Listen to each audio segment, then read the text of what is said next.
Jesse, have you met my mom? Mom.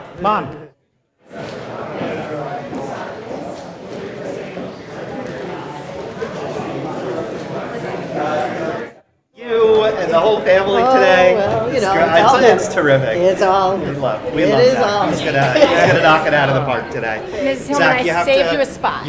There should be a mic. Okay. You're gonna have to wear. Are you mic'd up already? Yep. Okay, great.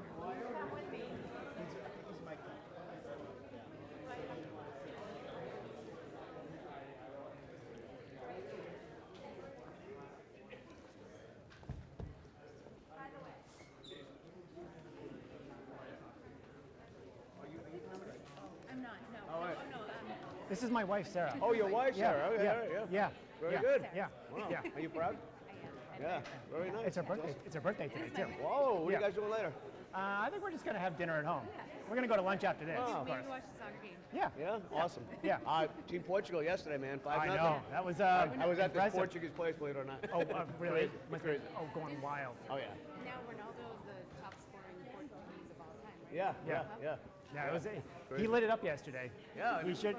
40 or something? Yeah. Yeah. 41. Yeah. Yeah. Yeah. I couldn't do that. I can tell you that. Yeah. Yeah. Well, welcome. Thank.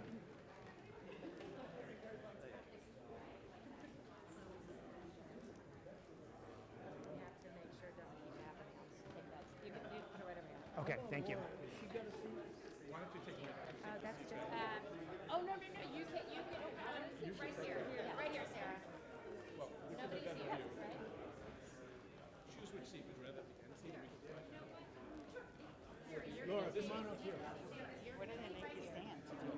We're gonna sit down here. Okay.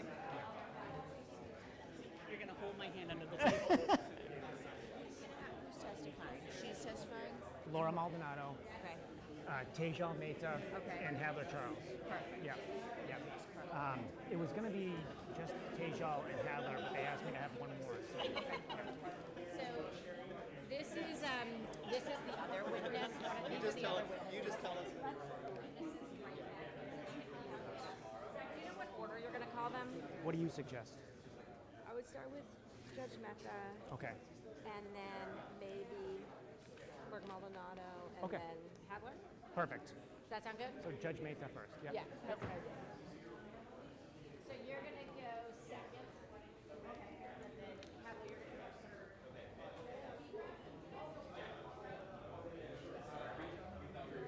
No, then you're gonna put the witnesses back here so they can easily slide in and slide out. Is that good? You're good? You're gonna need a mic. Do you have a mic on now? Okay, let me see what they want. The witnesses can hold them. Okay, you're gonna handle it. Hey, Counselor. Zach Hillman. I got a cold, Oh, okay. 100%. Thank you. And Terry's got a bad cold, so Okay. don't even go near him. Okay, will do. I try not to do that anyway, but I'm like that too. yeah. I got a cold 52 weeks a year. Yeah, it's Yeah, how's everything? Good? everything's great. Yeah. You? Good. Good. Busy? Yeah. Yeah, good.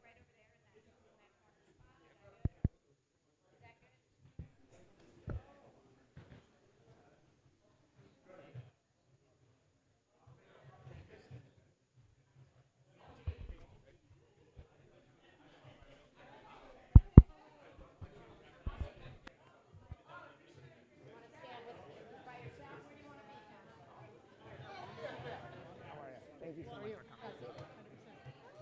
Thank you so much for coming. I hope we're not making you more nervous. No, couldn't make me any more nervous. Knock on wood. We'll see. We'll see. Thank you so much for coming.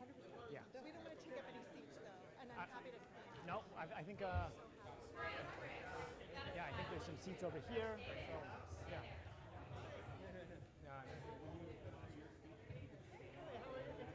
Oh, you want me to stand at that end? Yeah.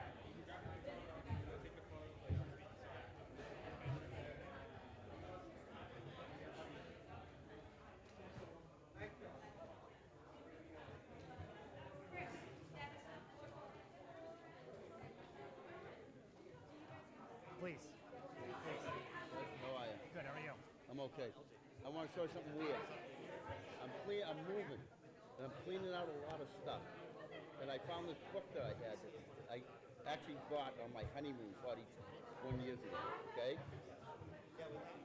Long story with that. But when I pick it up, 2 postcards fell out of it that I had just stuck in there like 40 years ago. Just the other day. It's a weird coincidence. Come on.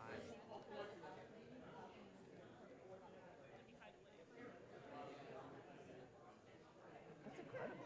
Huh? That's incredible. Isn't it? Yeah. Look, it That's just fell incredible. out of a book when I was cleaning stuff out. From like 40 That's years awesome. ago. It's weird, isn't Yeah, it? it is weird. This is cool. Yeah, it's wicked cool. Yeah. You get a wicked cool hearing here. Yeah.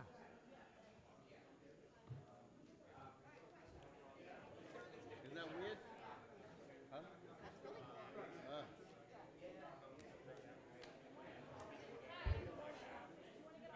Together, I'll take a picture of you guys. Sure. Okay. They're all here. They all are. They I are. don't think so, are they? We have them. I haven't seen Paul, but are they coming? What time I is it? just showed a nominee. 10 of. I'm cleaning out stuff right now.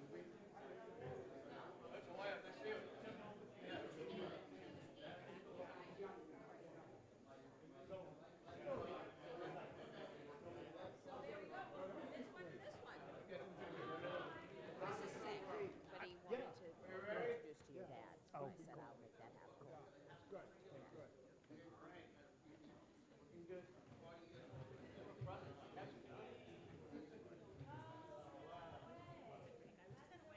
It just fell out of it. Chief, how are you? Are you gonna go where? Go get in front of the flag. I'll take a picture of all of you together. All right. Go. I'm going. I'm doing what I'm told. Counselor Jacobs, you want to get in front of the flag? I'll take a picture of you guys together. Counselor Civil, can you go over I there? think it was fine. I'm sure it was. Yeah. Well, Like the color nice and bright. Nice and bright.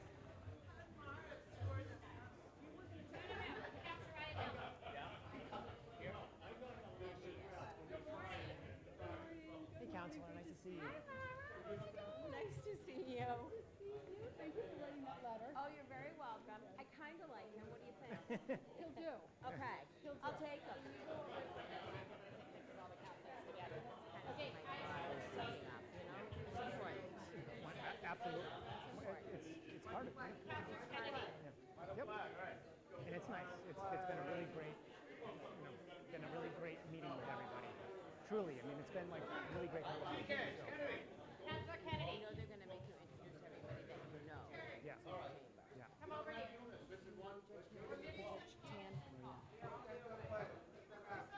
Judge Tan and I made the All-In website the other last week for at Ready? 1, 2.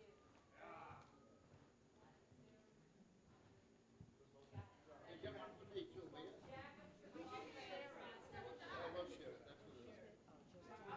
That's what it is. I spoke with both counselors. I spoke with Counselor Ziegler last night and Counselor Civil this morning. Okay. Yeah.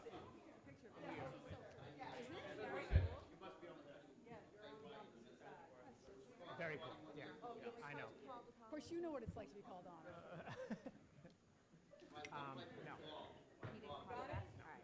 I didn't see him. I mean, I'll introduce you as soon as he gets here, but I know that. 'Cause you know him from Worcester. yeah. And It looks like Zebra right now. Oh, no. It's right there.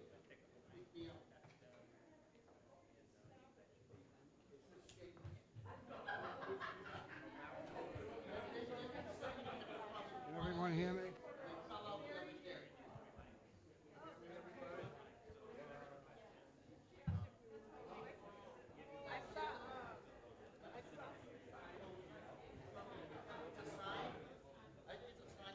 thank you for hosting us. Yeah, this is very cool. Yeah, We're excited about it. Zach Hillman, nice to meet you. Yeah, very cool. Thank you for hosting us.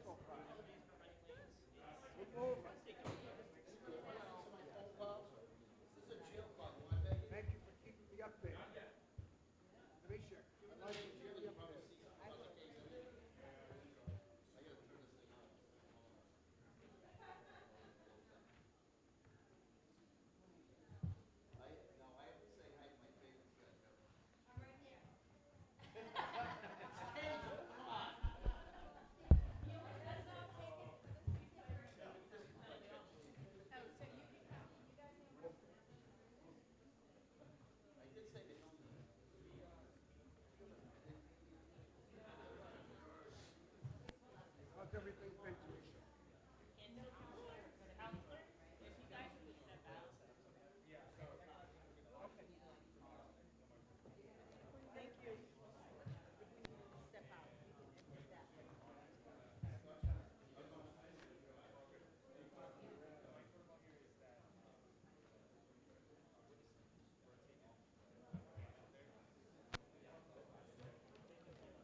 Oh my God, I'm so proud of you. This is the best. Hopefully it all right.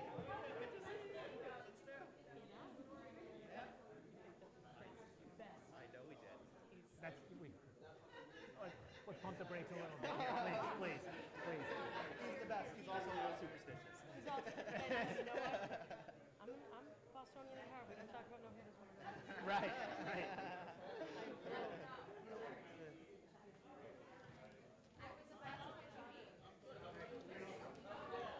Bob, we say, no, it's busy year.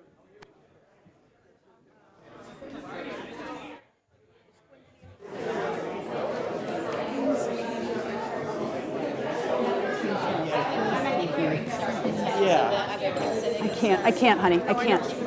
Okay.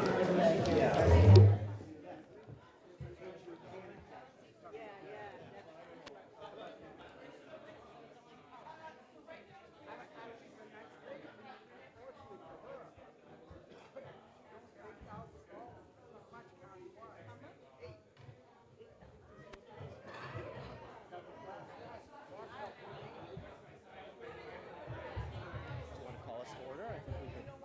Yeah, somebody just told me my hair was like frizzy. Is that all right? No, it's good. Yes, they can call us to order. Now that your niece is here, do we want to get a picture? Is Paul here? We can do it after. Why don't we Do do it pictures? after, okay. Yeah, so it's President and CEO Nat Shively of the Old State House. Okay.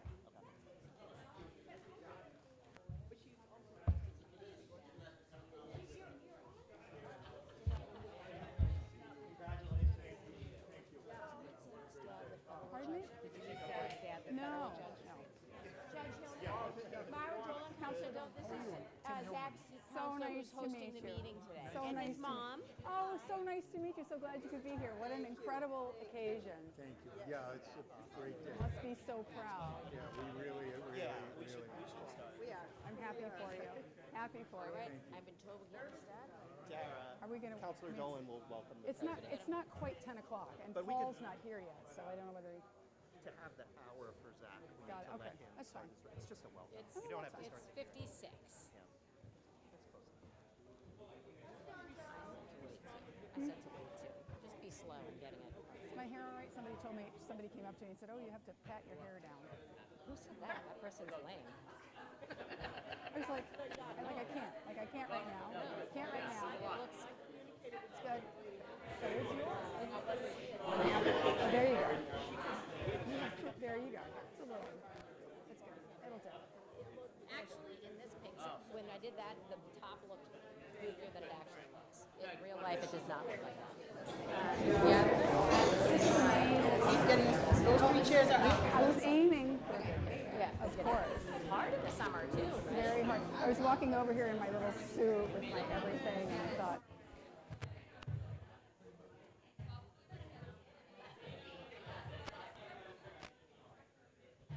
We already took all our pictures without you.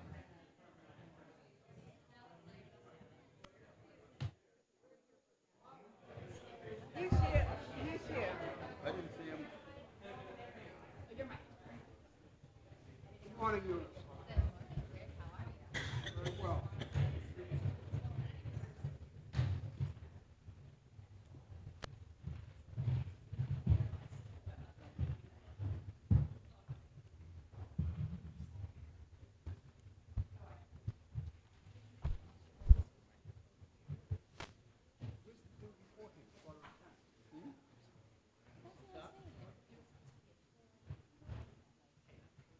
Jesse, where's that presentation at 9:45? Yeah, it's still 9:45. No, but we haven't had it yet. Yeah, no, it's going to happen now. Oh, okay. Well, she's ready. She's going to start with that. Counselor Dolan's going to introduce the president and CEO. Thank you very much.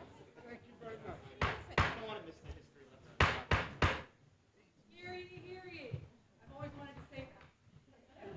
Good morning and welcome everyone to the Old State House for this extraordinary meeting of the Governor's Council. Before we begin with the first hearing, we're going to hear from Nat Shively, who is the President and CEO of Revolutionary Spaces.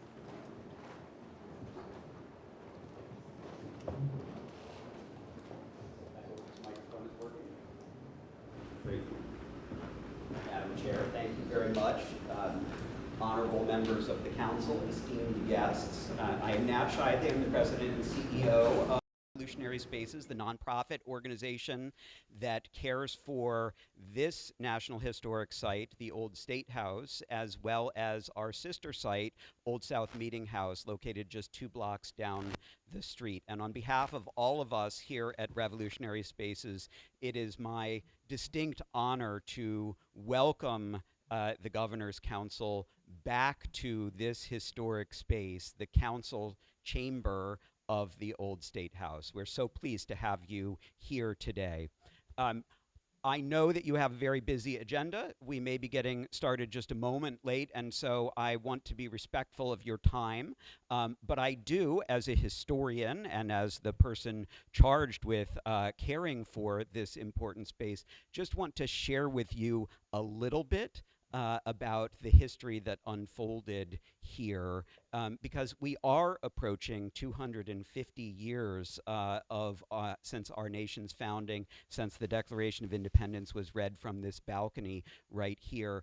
And while many Bostonians, while many residents of Massachusetts will recognize this balcony and the words that were read from it, the Declaration of Independence, they may not be aware of the important events that unfolded in this chamber that led to that moment and to the founding of the new nation. So here we are in the Old State House.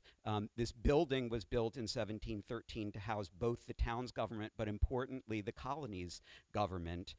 We're standing right now right above the original town green around which the first English settlement in Boston was laid out in 1630. The configuration of the room that you are in, which is the council's chamber, the historic home of this body, only gained its current configuration in the middle of the 18th century after there had been a huge fire in here that left only the exterior walls of the building standing.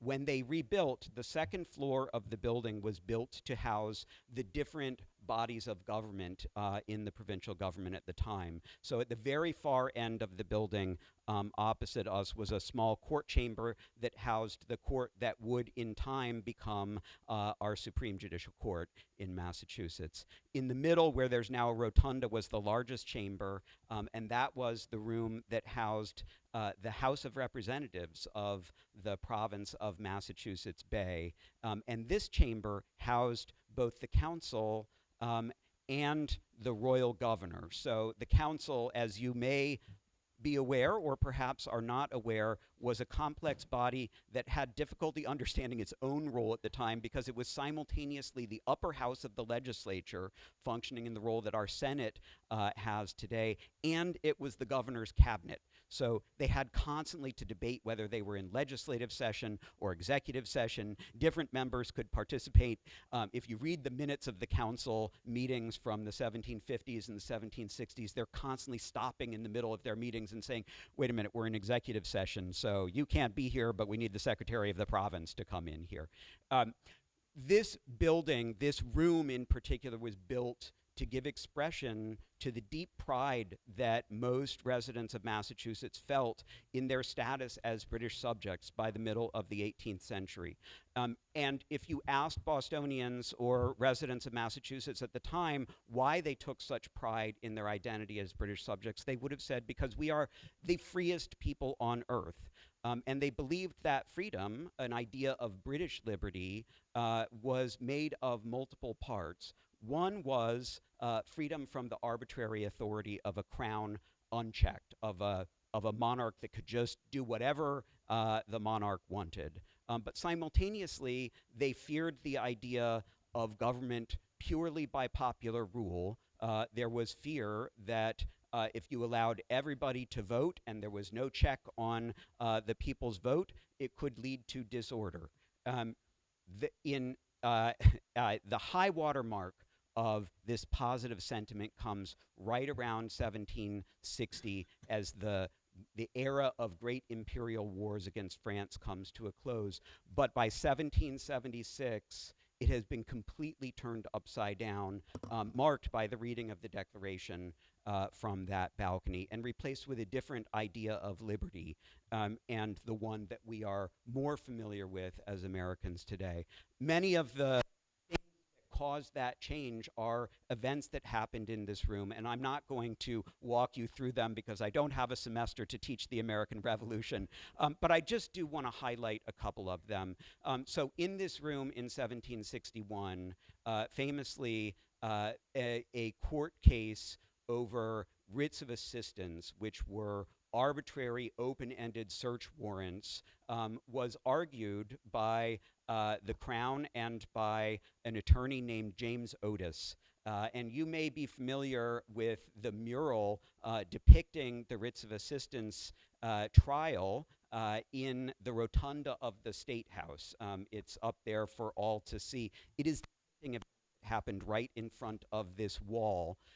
And it was a remarkable expression of a set of ideas that would come to dominate the thinking of radicals in Boston during the 1760s. In a 5-hour argument, James Otis, who would emerge as a leader of the radicals during the 1760s, argued that the writs were nothing more than arbitrary power, that they were a violation of the fundamental liberties of the people, and because they were a violation of those liberties, they were inherently a violation of the Constitution and the law that gave the authority to those imposing the writs, because it was unconstitutional, should be considered null and void.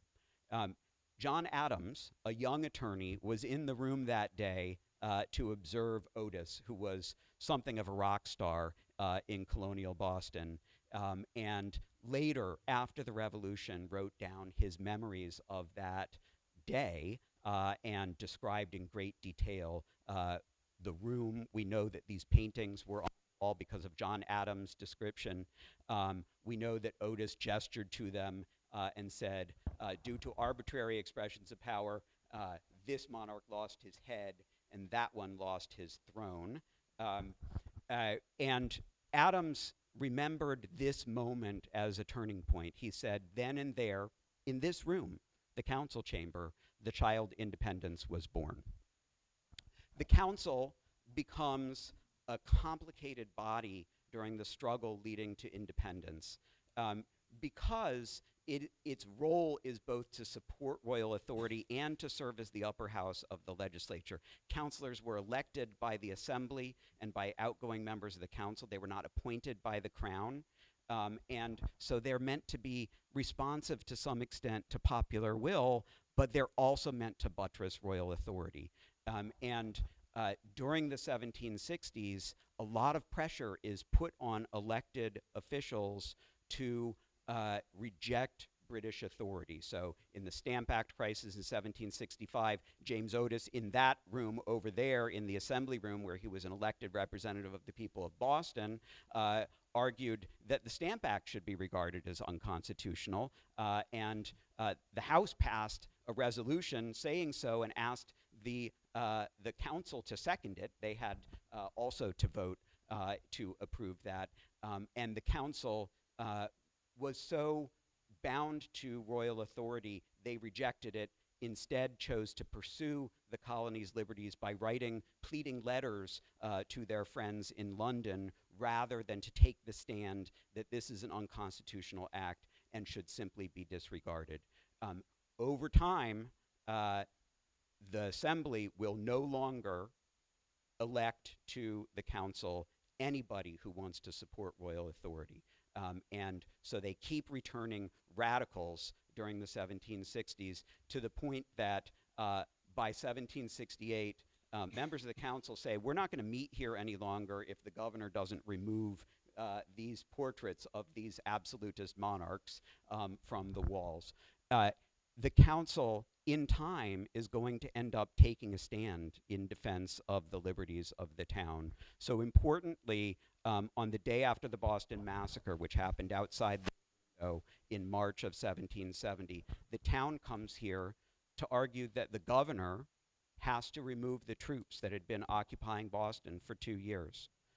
The governor says, I don't have the authority to do this. Samuel Adams is one of the members of the delegation from the town. You may be familiar with the famous painting of Samuel Adams by John Singleton Copley. It's the image we all call to mind probably when we think of Samuel Adams. It's memorializing that moment when he stood at the head of this table. He's pointing to the charter of the province of Massachusetts Bay and saying to the governor, no, you do indeed have the authority. And the governor asks the delegation to leave and then deliberates with the council. And several members of the council, acting now in their executive role as advisors to the governor and to royal authority, managed to coax him to concede the point. The troops are removed, and an incredible moment of crisis for Massachusetts is resolved. Had that not happened, the colony could have entered into war with Britain in 1770 instead of in 1775. They would have had no allies. The outcome would have been fundamentally different. And finally, by 1776, the council has fled because they've been essentially abolished by the crown. They've come back once the war begins, and British troops are kicked out of Boston in March of 1776, and they are inhabiting a new revolutionary identity as safeguards of the revolution. And in this body, on the day that the Declaration is read from this balcony, members of the council are gathered here before it's read to the public outside. They're gathered with all of the civic leadership of Boston and the province. They hear the Declaration read in this chamber first, and then they are all asked to take an oath to give their lives in defense of the liberty of the new nation just called into being by the Declaration. So you all, as we are approaching 250 years since those words were first read to the people of Massachusetts from that balcony, you are owners of a revolutionary tradition. And we here at Revolutionary Spaces like to think that these buildings matter because they were the birthplace through debate and argument of a set of questions that we still grapple with today. They were the questions that drove the revolution, right? Whose voice matters? How is my voice heard? Who speaks for me? And what is my recourse if my voice is silenced or overlooked, right? Those are the questions the revolutionary generation was arguing over, but so importantly, they are the questions we still argue over today, right? And these buildings have importance because we can come here and continue a conversation that is unfinished and probably will never be finished, and feel inspired to take part in writing the next chapter of that story. And so as we approach 250 years, I want to thank all of you, because through your service and through the important role that this body plays in the civic life of our Commonwealth, all of you are leaders in that conversation. And as we sit here at this moment we all know is so pivotal in our unfinished experiment of self-government, we look to you and your leadership. So thank you. I hope we can see some of you back here on the 4th of July to mark 250 years.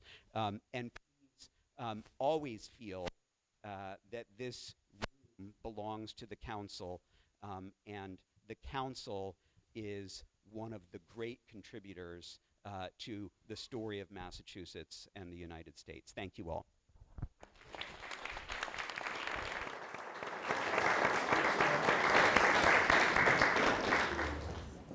Thank you so much. Thank you all for joining us in this extraordinary space on this extraordinary occasion, where we will hear on Governor Maura Healey's nomination of Zachary Hillman to serve as Associate Justice of the Appeals Court.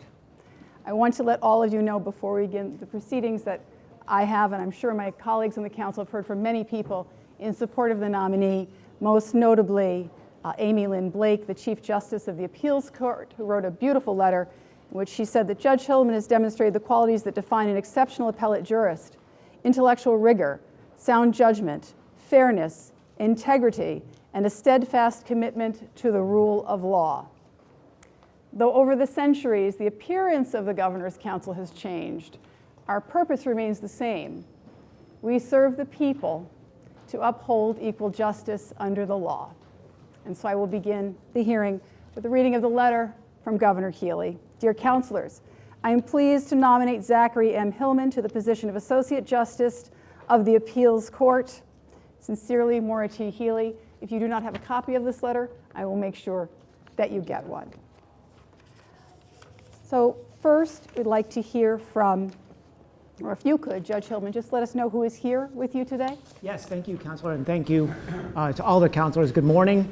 I have several people that I'm fortunate beyond words to have here supporting me today. I have my parents, Tim and Kay Hillman, my wife, Sarah, Chief Blake, Justice Mead, Justice Brennan, my colleague, Judge Foster, Justice Tan, Justice Hand. I have my witnesses who are going to speak on my behalf, who I'll introduce in just a moment. I have Joe Jackson, Deputy Court Administrator of the Administrative Office of the District Court, and General Counsel of the District Court, Janice Smith, and my former colleague, are all here in support of me today. Very good. I would like to introduce the counselors. To my right, Counselor Joe Ferreira, Counselor Tamisha Civil, good morning. Counselor Christopher Ianella, Good morning. across the table, Counselor Eunice Ziegler, Good morning. Counselor Terry Kennedy. Kind of cool, huh? It's beyond cool. Kind of giving me goosebumps, Counselor, yeah. Counselor Paul DiPaolo, Good morning, Counselor. Counselor Tara Jacobs. Good morning. I'd like to hear from your first witness today, that the Honorable Tejal Mehta. Thank you.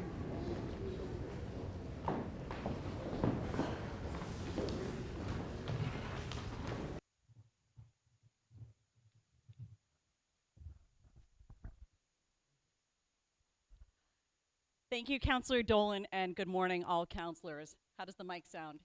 Perfect? Okay. It is truly an honor to speak before you today on behalf of Judge Zach Hillman. I'll start with a quote that I think sums him up perfectly. It's nice to be important, but it's more important to be nice. Judge Hillman is among our kindest, humblest, and most compassionate judicial colleagues. Every court he has gone to, the attorneys have asked, can he have a permanent assignment here? People trust his judgment, his principles, and his values. Judge Hillman is also among our most cerebral justices. He really knows the law.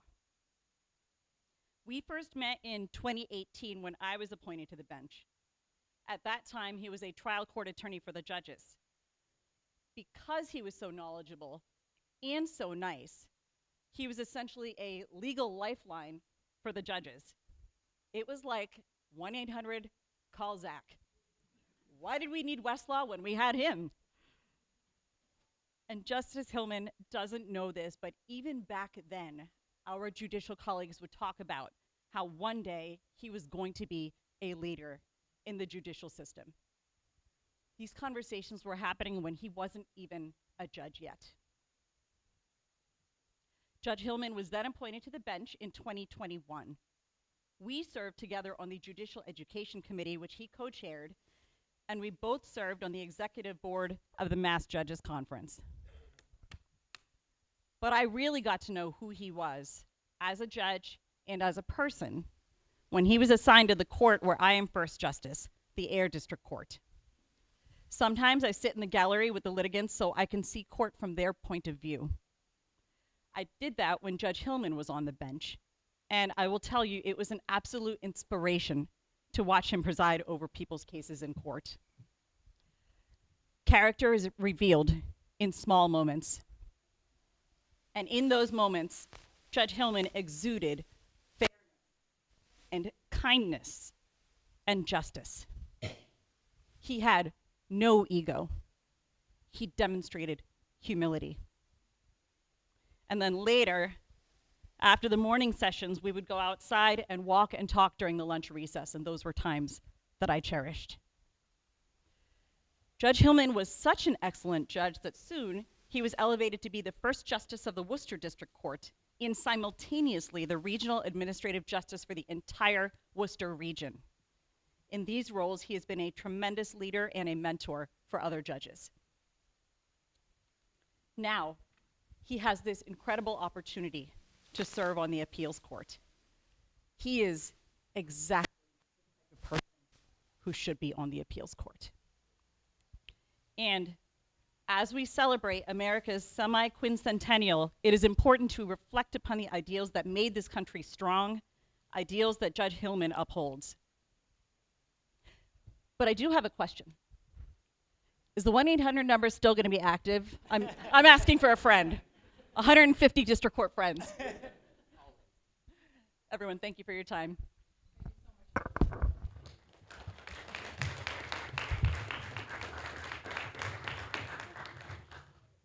Attorney Hadler Charles.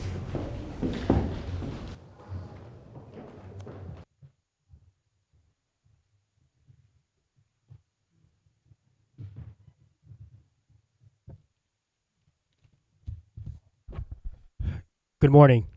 My name is Hadler Charles. I'm a Deputy Legal Counsel for the Administrative Office of the District Court.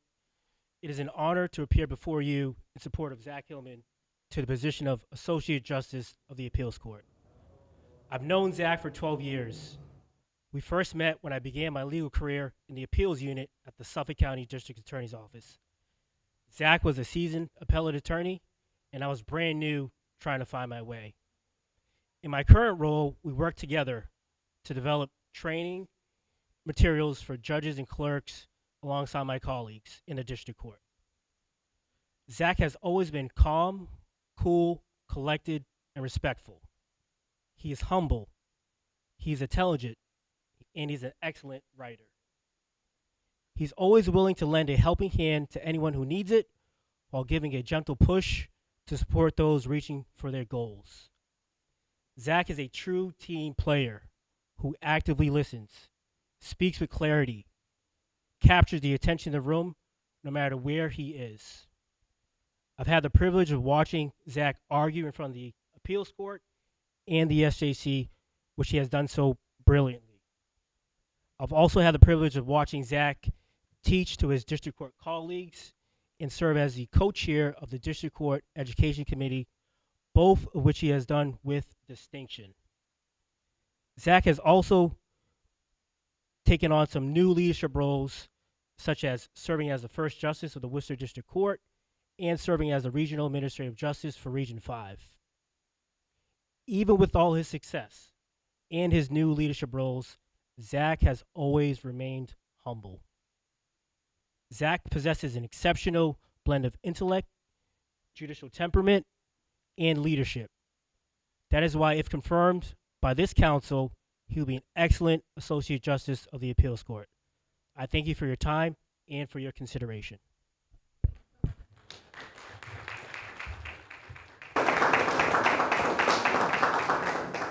Are there any witnesses here to speak in opposition to the nomination? There was a line outside. I don't know. I told them to go away. Counsel, Don't. I have one more witness actually. Oh, you do? I'm sorry. I only had 2 listed. Late edition. Definitely want to hear from that person. Yes, Laura Maldonado, please. Excellent.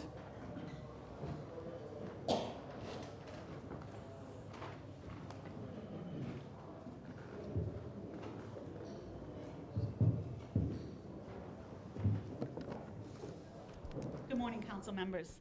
Thank you for providing me with this opportunity to speak on behalf of Judge Hillman's nomination as an Associate Justice of the Appeals Court. My name is Laura Maldonado. I'm a 40-year employee of the trial court, having retired in November of 2025. Excuse me. I know you're all thinking I must have been 5 when I started. I was actually 6. And for the last 20 years of my employment, I served as the first assistant clerk magistrate of the Gardner District Court. I've known Judge Hillman since his appointment to the District Court bench in 2021 and have had the pleasure of working with him more closely since his appointment as the Regional Administrative Justice of Region 5. Prior to his appointment, I knew him to be the saving grace to several judges who called upon him in his role as General Counsel for the Administrative Office of the District Court for last-minute guidance on complex legal matters, new legislation, and judicial ethics issues, to name a few. Judge Hillman's transition to the bench was seamless. He was instantly a crowd favorite with his professional demeanor and commitment to the position and the community. And he quickly earned the respect of the local bar and district attorney's office. He continues to treat all parties in the courtroom with the same amount of respect, from defendants to attorneys to district attorneys and the court staff. If you were to enter a courtroom during a court proceeding, you would be hard-pressed to figure out who he was addressing, as his professionalism never wavers. Judge Hillman is a man of solid integrity and genuine compassion. He is very capable and conscientious in the performance of his duties and constantly displays a demeanor that is courteous and respectful. He is a man of great character. He is empathetic, responsible, and thoughtful. He can de-escalate a situation within a matter of seconds due to his calm demeanor, genuine concern, knowledge, and ability to make people feel that they are being heard. He understands that everyone that comes before the court is stressed to some point and takes the time to treat each person with fairness and respect. Judge Hillman constantly remains fair, impartial, and professional at all times. It's not very often that a visiting judge enters the clerk's office just to say hello to the staff and check in on the clerk magistrates. Judge Hillman has always gone above and beyond to say hello and have a quick chat with the employees to see how everyone is doing. This does not only apply to the clerical staff, but probation and court officers as well. The court officers have commented on how easy it is to be in the courtroom with him, as he can control the courtroom decorum with his patience, diligence, and respect, and by ensuring a fair party for all hearings. Judge Hillman is a pleasure to clerk for in the courtroom. He's very thorough when accepting a plea, never leaving room for any question regarding disposition, fines or fees or probation conditions. He takes his time when giving a defendant the colloquy and ensuring that the defendant understood all that he said before moving on. His vast knowledge of the law ensures that restraining orders and harassment orders are only issued if applicable, and takes his time explaining why an order cannot be issued under the guidelines. I have witnessed firsthand that often when someone is appointed to the bench, their personalities change and they act superior to any or all employees. This is not the case with Judge Hillman. He continues to treat all employees with the same level of respect and compassion. He not only cares about his position, but is interested in understanding the job duties of the clerk's office as well as the probation department. It's not unusual for him to sit down with someone from either department to inquire about protocol and what the employee's thoughts are about how things are handled, or if there's something that can be done along the way to make it go more smoothly. He understands the stress that can come along with working with the public and always takes the time to express his appreciation for the hard work that is being done. Judge Hillman has an open door policy when assigned to the court and always welcomes you with a smile and a warm hello. It's a good day for all employees when Judge Hillman is on the schedule to appear at the court. I feel confident that my 40 years experience working for the trial court adds to my ability to assess this candidate.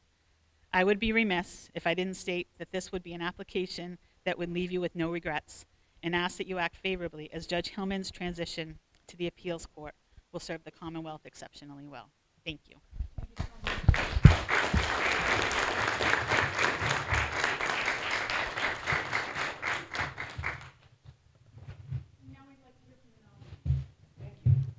Good morning again, everybody.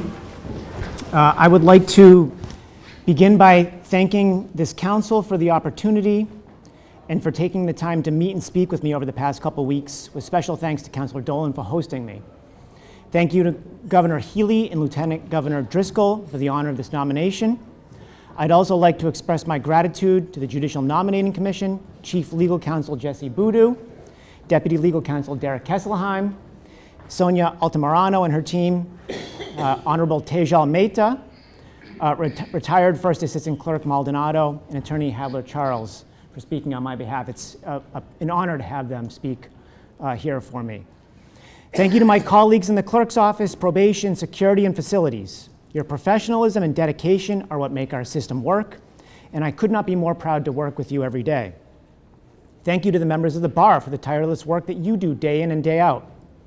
To my partners in the Worcester District Court, Chief Probation Officer Matt DeVoe and Clerk Magistrate Brian DeAndrea, thank you for your leadership, collaboration, and friendship. To my judicial colleagues, your dedication to the work that we do, the rule of law, and the community that we serve is inspiring. Thank you for your collegiality and support. It is an honor to serve with you. I would also be remiss if I didn't give a special shout out to Judge Sarah Joss, who has been a colleague of mine for over a decade, and I think she's going to make an excellent addition to the Superior Court. I would also not be sitting in this chair were it not for all the support, opportunity, and mentorship that I've been blessed with throughout my career. Some people are lucky to have one mentor. I've been blessed to have many. They know who they are and how grateful I am for everything that they've done to shepherd me over the years. Nor would I be here without the support of my family, excuse me, to my parents, siblings, in-laws, brothers and sister-in-law, and nieces and nephews, thank you. I'm blessed to have you in my life. And I truly wouldn't be here were it not for the love and support of my wife, Sarah. She's an incredible designer, my favorite artist, and she inspires me by who she is. She is my partner in all things, and the best thing that's ever happened to me. Like many, I am the product of my upbringing. My parents raised me and my siblings in the vibrant, diverse, hardworking city that is Fitchburg, Massachusetts. As it does everyone, Fitchburg welcomed my parents. My father moved to the area from the Midwest as a young child, and my grandfather, a World War II Navy veteran, took a job in the Crocker paper mills in Fitchburg. My mother moved to the area from Tonawanda, New York, after she graduated college, found her first teaching job there, and she never left. My siblings and I are proud graduates of the Fitchburg school system. We were lucky kids indeed, with dedicated, hardworking parents. My mom and dad unflinchingly supported their children, and they made sure that we understood that many of our friends, classmates, and teammates faced inequities, challenges, and complexities in their lives that as kids, we couldn't always see. My parents urged us to use our opportunity to do meaningful things. In this, they set the example, serving their community for decades. My father, after running a law practice in Fitchburg, served as a judge in different capacities for over 30 years. My mother was a public high school Spanish teacher, which incidentally made for some challenging times in the household when I barely pulled a C average in high school in Spanish. She also served as an elected member of the school committee. Both volunteered their time for various organizations and events. Through their actions, they instilled in their kids not just the virtue of hard work, but also of listening, empathy, and above all, treating everybody with dignity and respect. Consciously or not, my parents' example set me on a path of public service. I've tried to live by the simple message that to whom much is given, much is required. Drawn by the fundamental promises of the rule of law and equal access, much of which we heard about this morning, I pursued a career in the law. I've had the privilege of serving my community as an assistant district attorney. There, handling both appeals and trials, I worked closely with members of the community who'd been directly and indirectly impacted by cases that the office prosecuted. Equally as important, I saw that a prosecutor's decisions can have far-ranging impacts and that their responsibility is to seek justice with fairness and integrity. I also gained deep respect for the critical work of the defense bar in preserving and protecting their clients' rights. After working as an assistant district attorney, I served as general counsel of the district court. In this role, I came to learn the district court's business as I worked closely with judges and clerks on all issues within the district court sphere. I remain deeply proud to be part of the team that developed orders and protocols that kept the district court open and running during the COVID-19 pandemic. I also saw firsthand the way a well-functioning court could assist the community it served, whether by connecting people who are facing challenges to resources to get them back on their feet or providing victims the opportunity to be heard in court. I recognize the many different ways the court could help people during their most difficult times. My experiences as an attorney has given me deep faith in our system. One experience in particular resonates with me as I sit before you today. As a prosecutor, I was assigned to defend a conviction in the appeals court in a case in which a young person was tragically killed. Due to a development in the law that occurred after the trial had taken place, there was a real possibility that the conviction would have to be vacated and that the case was going to have to be retried. After a tough oral argument, the trial prosecutor, a victim advocate, and I sat with the mother of the young person who had been killed. I explained the issue to her and why it meant that the case may have to be redone. Rather than express anger, frustration, or despair, the mother said that for everybody involved, the defendant, her family, and the system, that if the case had to be redone, then it had to be redone. That moment of grace and clarity will forever stick with me because it speaks to the confidence with which the courts are entrusted to get to the just result. For the last 5 years, I've tried to fulfill that trust as a district court judge. On any given day, a district court judge will be called on to make dozens and dozens of decisions. The court will hear requests for Chapter 209A orders, make rulings involving a defendant's constitutional rights on a motion to suppress, address civil dispositive motions, hear from a parent who's filed a Section 35 petition for a child struggling with substance use disorder, and everything in between. The parties that come into court are not simply names on a docket. They are people who may be having the worst, scariest, or most heart-wrenching day of their life. The court's decisions can profoundly impact a person's freedom, family, housing, and livelihood, as well as the interests of the community. As I hear each case, I strive to follow principles that I hope will give every party that comes before the court the confidence that they were fairly heard and their case justly resolved. I try to treat every person who comes into court with dignity, respect, and patience. I strive to listen, engage, and balance decision-making. I seek to understand the vast complexities of life that people face and the impact that the court's decisions can have on the lives of the people that come before it. I try to remain curious, open-minded, and receptive.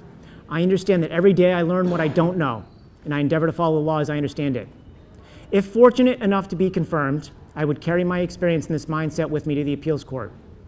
As a lawyer who practiced frequently in the appeals court, and as a trial judge who's had their rulings reviewed by the court, I have a deep respect for the role that the court plays in our system. When a panel of judges with different experiences and viewpoints issues an opinion after having carefully, thoughtfully, and thoroughly reviewed a lower court decision, it has the effect of promoting confidence not only in the individual case, but in our entire court system.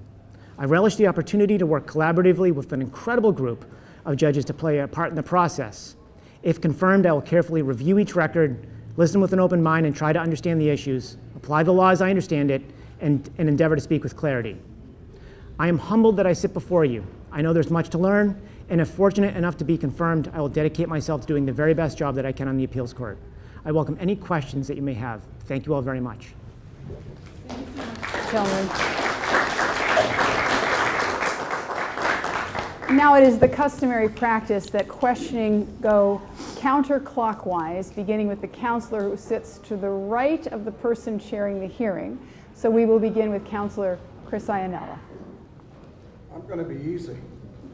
You've done a great job, great support, great to see your family here, outstanding record as a judge.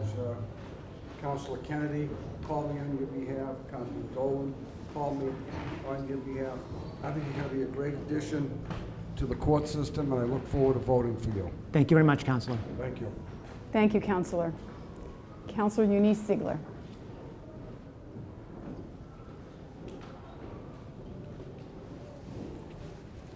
Thank you, Counselor. Mr. Hillman, Judge Hillman, it's great to see you in person. Thank you. Thank you for Likewise. taking the time to meet with me. Prior to today, we had a lovely conversation just talking about what drew you to this field, to law, and the impact that you seek to make. And so I'll pick up on some points that we've talked about in our one-on-one conversation for public forum. But I'll start by asking you a question, just educate the room. We have a lot of young people here in the room.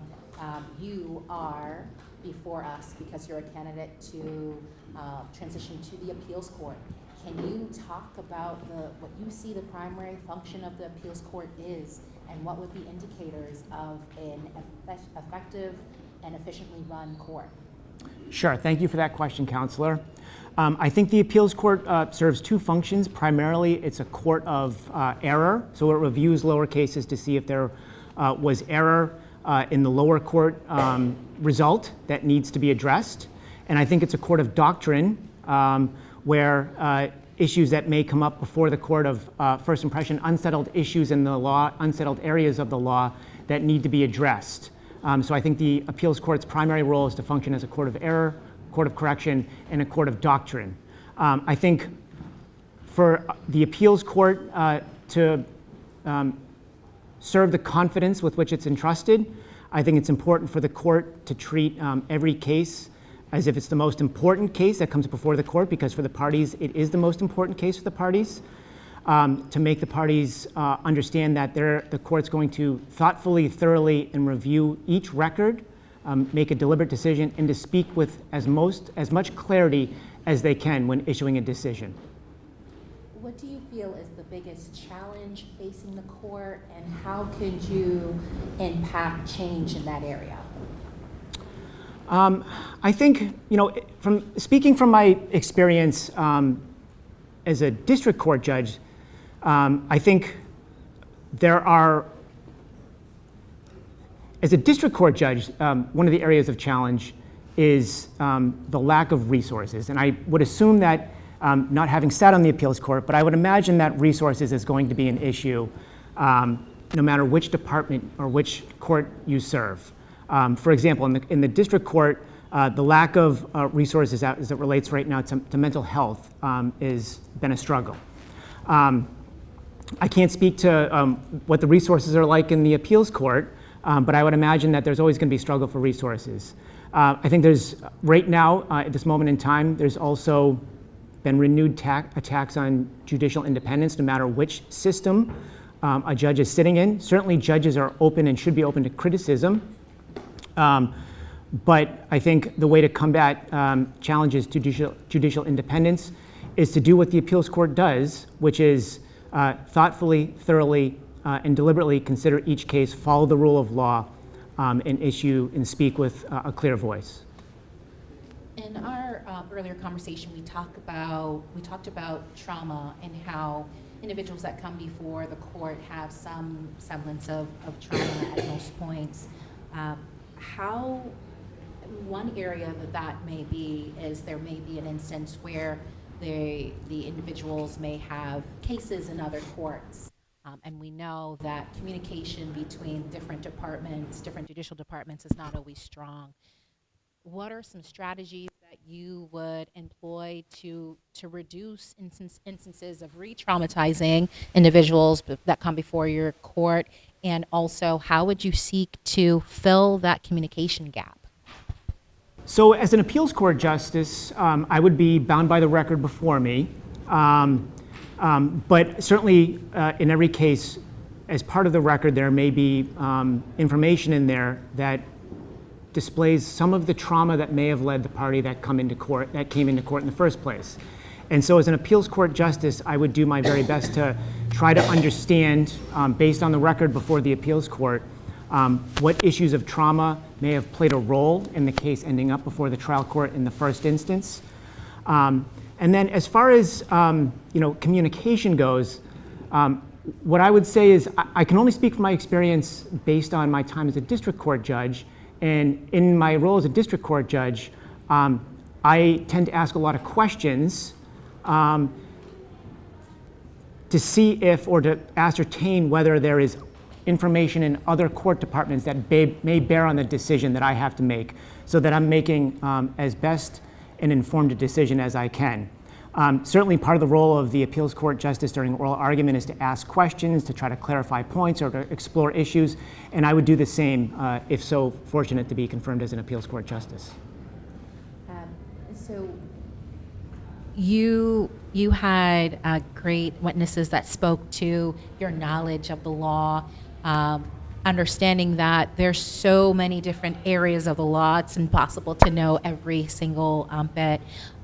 What would be, so this is a two-part question, what would be your strategy to deepen your understanding in areas of the law that you may not have experience in?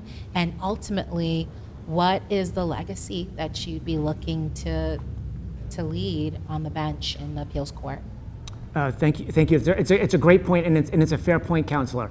I certainly come in to the job with a huge portion of the law of which I am not very familiar. And it's going to be incumbent on me to educate myself on some of those areas. Probate and family court, for example. I have very little experience in probate and family court law. So I will do my best to educate myself. I would read and do the research that I need to do as it relates to probate and family court law. But I also would be fortunate, if confirmed, to have experts in that area, Chief Blake, Justice Allen, who I would not be afraid to go to and have me walk through some of the practical points of areas of the law that I don't know. One of the other things that I would like to do as well is just go and pop into a session of a court where I don't typically have had practice, like a probate and family court, go sit in the back of the room and just get a feel for the pace of the work and sort of the issues that come up the real world issues that come up on a day-to-day basis and see how the cases work through the system. So those are some of the things that I intend to do, as well as, you know, take advantage of any CLEs that I can in areas where I'm just not as familiar as I am with some of my daily practice. Thank you. I appreciate your responses to my questions and you being so diligent. It's clear that you have the background necessary to do the work. So I'm grateful for your nomination. Thank you for your time. Thank you very much, Counselor. Thank you, Counselor Ziegler. Counselor Terry Kennedy. I'm not sure these things even help. I've never been accused of needing one of these when I speak. But Not when you've appeared in front of me, that's for sure. I received a text message a little while ago that was very concerning to me, that might force me to reconsider my support of you. It's from the court magistrate of the Worcester District Court. I got the same one.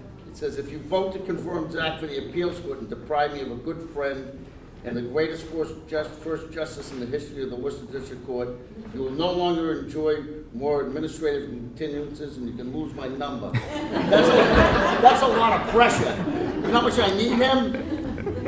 I'm gonna have to go in front of a judge to get my stuff continued. That doesn't work. Clerk DeAndrea has been he's been a great partner. It's a pleasure. Good man, yeah. That doesn't sound like Brian. But anyway, unlike my colleagues, I've had the opportunity over the years to appear in front of you and to do trials in front of you. And you're the perfect judge. With all due respect to your father, and I don't want to get him in trouble again. Last time I was here, I got him in a lot of trouble. You do a great job. You're really thoughtful in every one of your decisions. You are very attentive.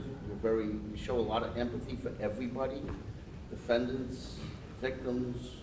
You're kind to everybody in the courthouse. Nobody has anything to say but really good things about you. And I got to tell you, when Jesse and Dara first started talking about potentially going to the appeals court, I was one of your biggest cheerleaders, no question about it. So that makes it really easy for me because I already know you and I know what a great judge you are, and I'm going to go for it. Thank you very much, Counselor. It's a pleasure. Subject to having a conversation with Brian. I got a panic phone call. Thank you, Counselor Kennedy. Counselor Paul. Thank you, Counselor. Good morning. Good morning. Justice, certainly your reputation precedes you. You've had what I would describe as an eventful time as in Worcester District Court and as Raj as well. And I think the people who saw what went on in Worcester County and had a lot of respect for you and all that you've done and how you've handled your tenure on the bench. And that goes the same with the folks who worked with you in Suffolk who I spoke with and folks who've appeared before you in your time on the district court bench. So this is easy.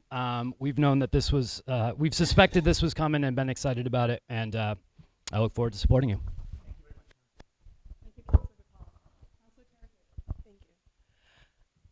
It's good to see you. I'll congratulate you once again on the nomination. I very much appreciate you came out and met with me and the conversation that we had.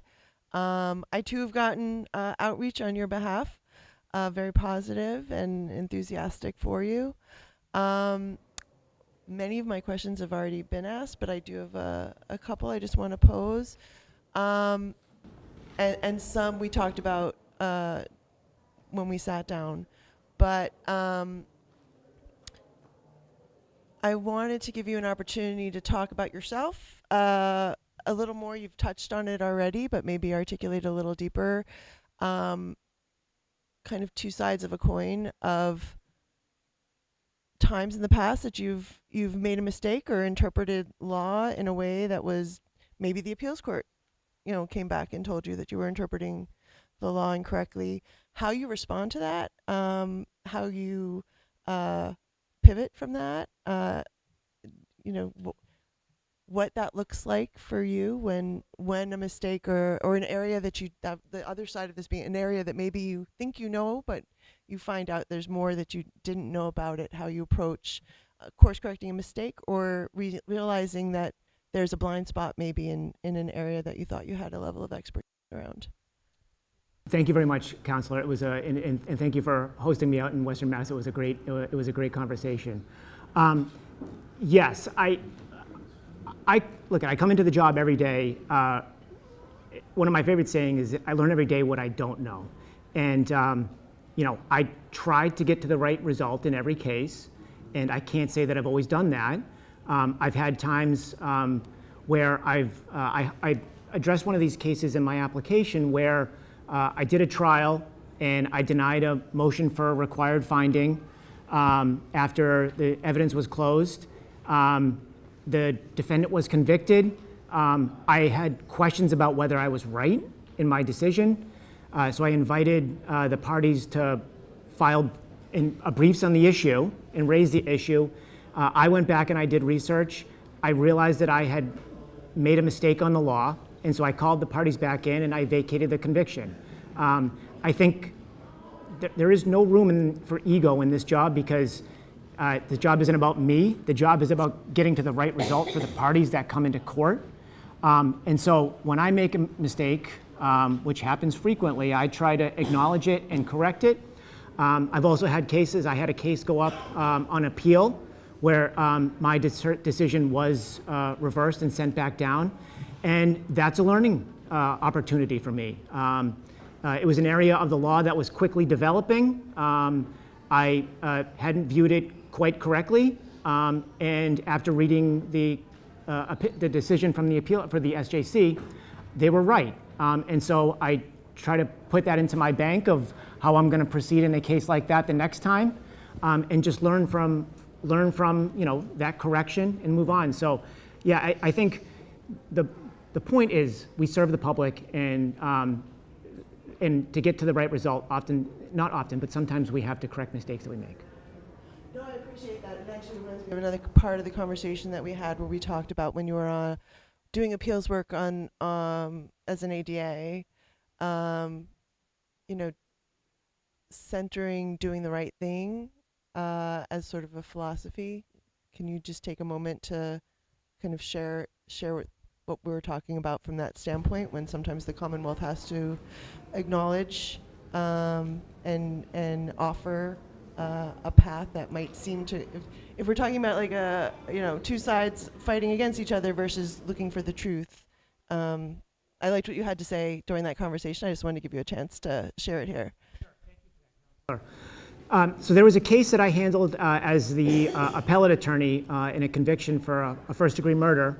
And as I was reviewing the record, I noticed that there had been an evidentiary error that wasn't caught by the parties, caught by the judge, and wasn't caught by defense counsel in the briefing of the issues. I brought the issue to the attention of the trial prosecutor.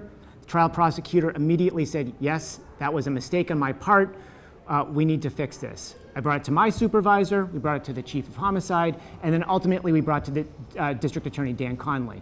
And at each step of the way, everybody agreed unflinchingly there was a mistake and we need to bring it to the attention of the court.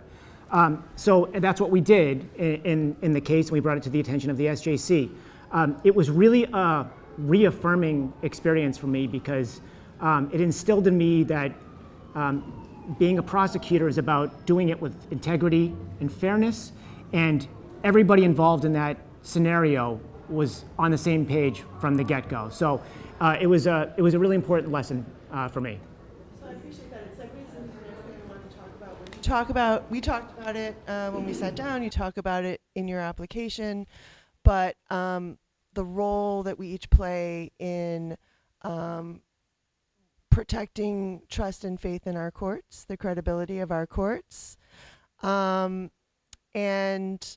I wanted to give you an opportunity to kind of, from that foundation, I regularly sit down with activists working on various things that bubble up into our courts.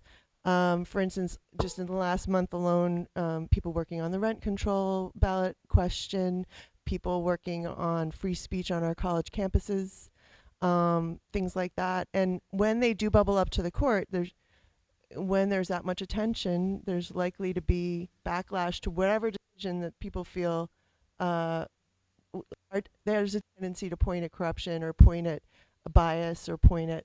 And so I just wanted to give you an opportunity to talk about your intention around serving on the appeals court in how you would approach the work, understanding those dynamics exist, but with your intention around increasing trust and faith in our courts, how you would approach issues like that.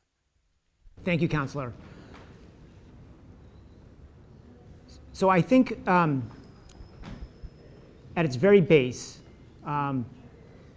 in order for the court system to function, it has to have the faith of and the confidence of the public that we serve. And I think the way that we do that, in the way that I would endeavor to do the job, if fortunate enough to be confirmed, is to assure the parties when they come into court that I am familiar with their case, I've thoroughly reviewed it, that I have a good understanding of the law that applies. I ask thoughtful questions to the parties to sort of explore their positions, that I would work collaboratively with my colleagues on the appeals court, because one of the great strengths of the appeals court is the fact that in the panel process, you work with colleagues who have maybe different viewpoints, different experiences, and nonetheless, in the great majority of the cases, the party produces a unanimous panel opinion. So I would be open-minded and looking forward to collaborating with my colleagues to produce a clear decision so that the parties understand exactly what the court considered and exactly why the court is ruling the way that it is. No, I appreciate that. All right, well, thank you so much. It's really been a pleasure getting to know you, and those are all the questions I have today. Likewise. Thank you, Counselor. Thank you, Counselor Jacobs. Counselor Joe Ferreira. Thank you. Well, thank you. It was great talking to you as always. I also got a text from Brian DeAndre, but unlike Councilor Kennedy, he's actually never given me a continuance. So I don't care what he says. But he did say, if you vote for Zach and take away my good friend and the greatest first justice in the history of the Worcester District Court, you and I are done. Love, Brian. So I was thinking about it, but then I got a text from somebody who kind of trumps Brian, and this would be a judge. It says, Counselor, I just wanted to put in a great word for my friend Zach Hillman, a great nomination and even a better person. We have worked together for a number of years, more recently as regional administrative judges. They don't come any more solid than him. I hope you support him, John Julian. So he takes way more status than Mr. Clerk. Sorry, Brian, I know you're watching. I affectionately refer to you as Doogie Howser. And for the young people in the room, there was this medical sitcom back in the 80s and 90s where this 13-year-old kid was a medical genius and became a physician, and you are the law's answer to that. So I appreciate that very much. I really like the fact that you started in the trenches like I did, Superior Court Law Clerk, which opened up a ton of doors for you, and the path that you've chosen is just incredible. So I want to thank you for your service. I think you're going to make a great addition to the court. You certainly have my support, and I hope I'm still here when you get nominated to the SJC. Thank you, Councilor Ferreira. Councilor Tanisha. Good morning, Justice morning. Hillman. Congratulations on your nomination. Thank you for taking the time to speak with me about your experience, which you definitely qualify. I only have one question for you. Why do you believe now is the right time for you to serve on the appeals court? And what unique perspective would you bring to the bench? Thank you, Counselor. I've applied to the appeals court largely for a lot of the reasons that we've talked about this morning, which is the important role that the court plays in the overall confidence of the system. As an attorney, I had many cases up there. And as I indicated, now as a trial judge, I've had some cases that have gone up on appeal. And when you get that opinion from the appeals court, no matter the result, in your hand, you're holding a piece of confidence, I think. Certainly it's the decision in the case before the court, but it's a piece of confidence. It's a piece of confidence that the court has thoughtfully, thoroughly, and deliberately considered the record. It's confidence in the system as a whole. And I have applied because I would relish the opportunity to play a part in the role that the appeals court plays in the overall process. part of what I think I bring to the court is also another reason why I've applied, which is, as I've indicated, I spent a lot of my practice there. And part of professionally, my greatest satisfaction is sort of really digging into a case. And I look forward to the opportunity, if confirmed, to be able to do that sort of work on the appeals court. I think my time as an attorney, having practiced so frequently there, has made me broadly aware of some of the processes and the rules that apply in the appeals court, although I'll probably have to refresh myself with some of them. But I think the last 5 years serving as a trial judge has given me a unique perspective on what life is like as a trial judge, the decisions that have to be made on a daily basis, how the pace of the court works. And so I think I'll bring that with me, that added sort of perspective to my role, if so fortunate to be confirmed as an appeals court justice, that I think would be helpful. Thank you. I look forward to supporting your nomination. Thank you, Counselor. Thank you, Counselor Civil. And I'm already mic'd, Oh, you're actually. mic'd? I know. The queen is mic'd. The chair. We don't have queens or kings here, right? I want you to know, Judge Hillman, first of all, I also heard from Brian DeAndre. I don't know whether he didn't want to leave fingerprints, but he didn't send me a text. He called me to tell me how very much he will miss you.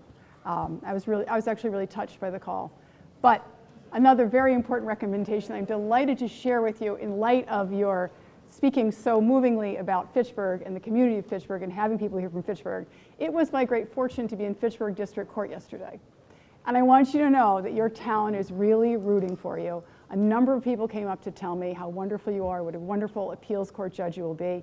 And I particularly want to call attention to Attorney Jim Connor, who told me that he has known you since you were a child. And I can accurately report he is almost literally bursting at the seams with pride for you. Told me to take. When I was a child, when I was 5 or 6, I used to refer to Attorney Connors as my attorney. Oh. He's my counsel, yes. Yes. Absolutely wonderful. Oh, you have to ask them right there. Yeah.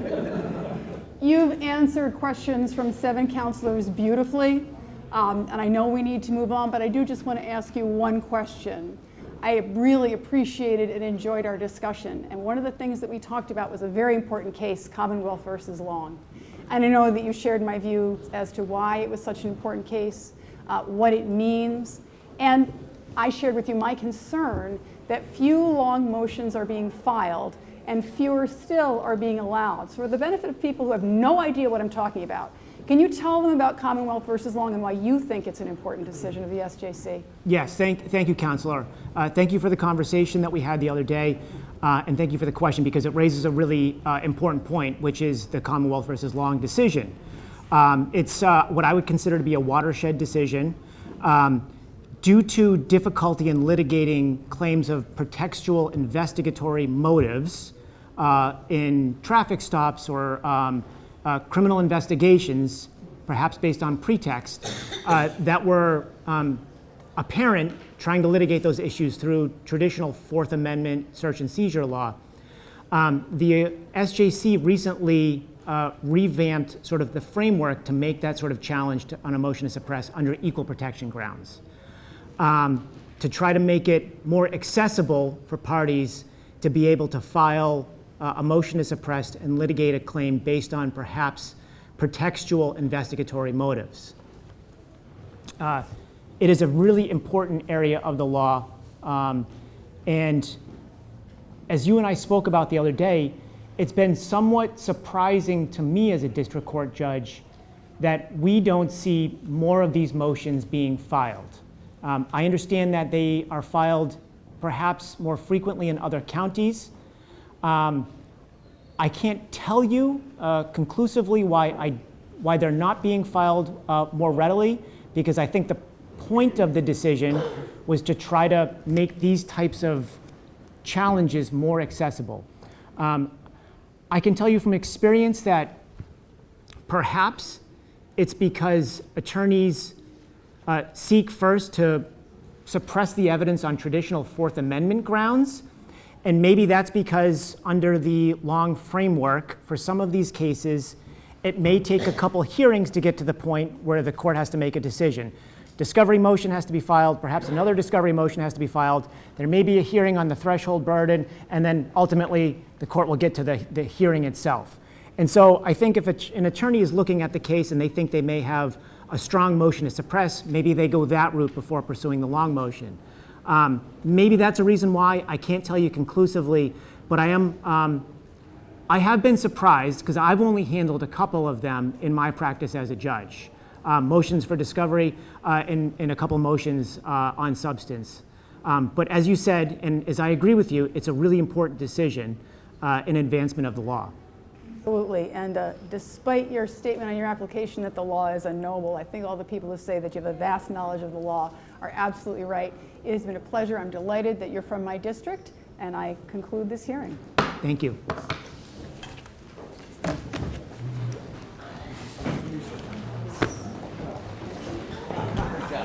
Thank you. Thank you. Thank you. Thank you. I have to unmic. You're a star. Thanks, brother. Thank you very much. Thank you. Thank you. I look forward to it.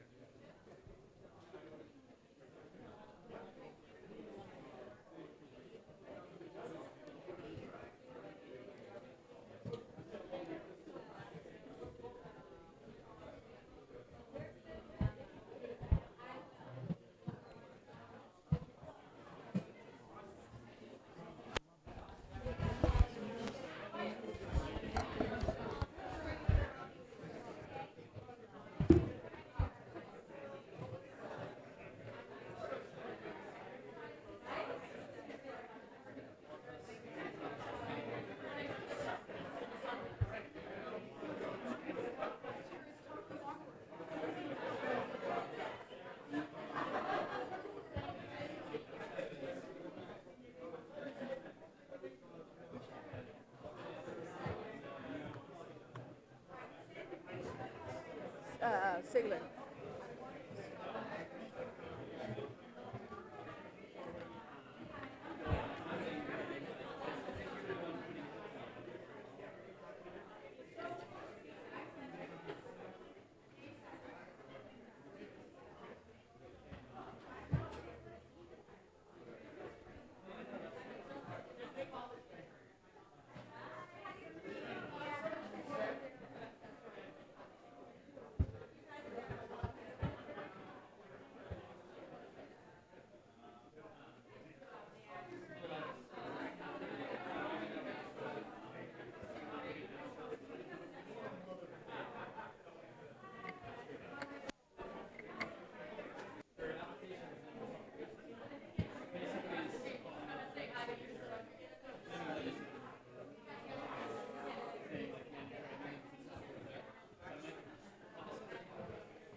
it's good to hear back. I'll confess I hadn't realized we had a commitment on Friday. I have another meeting 9 to 10, but I can end it early. If on the other hand this could be put off for a month, that would be another alternative. I don't mind putting it off a month.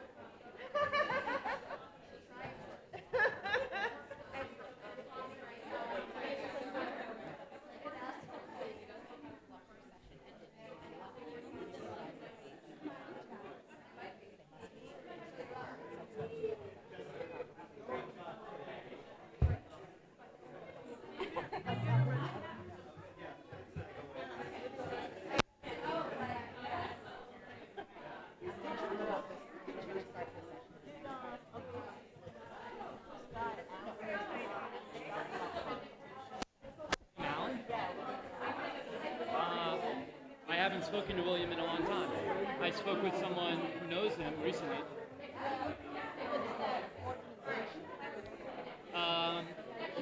I think he's active with Second Chance Justice, maybe, or We Are Joint Venture. Have you met William Allen? So sorry, Mr. President. Hi, how are you?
Hey, Judge, I'm so sorry, man.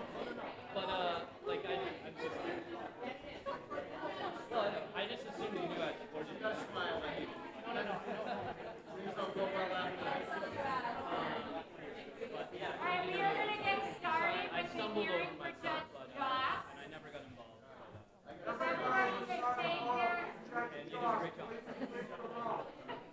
If everybody could take their seats, we would appreciate it. We need to go ahead and keep things moving. Thank you so much.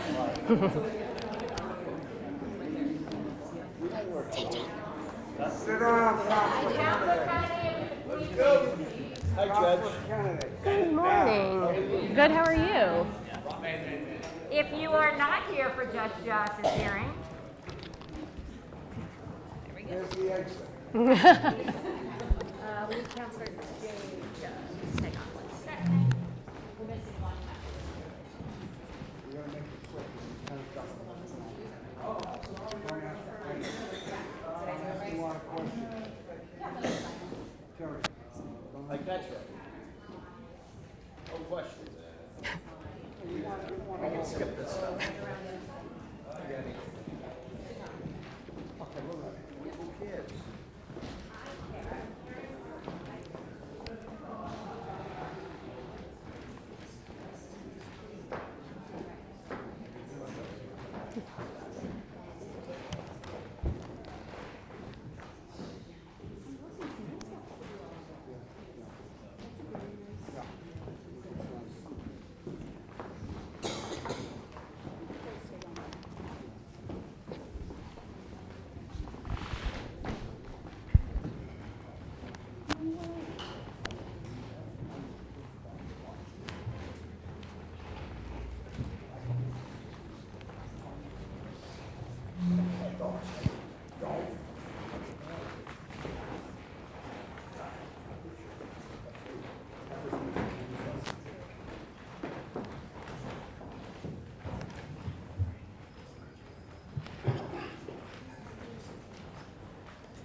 Good morning, everyone.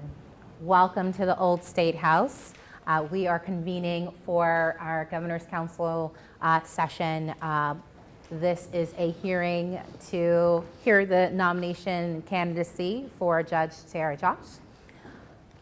I will read into the record the nomination letter sent to us by the Governor.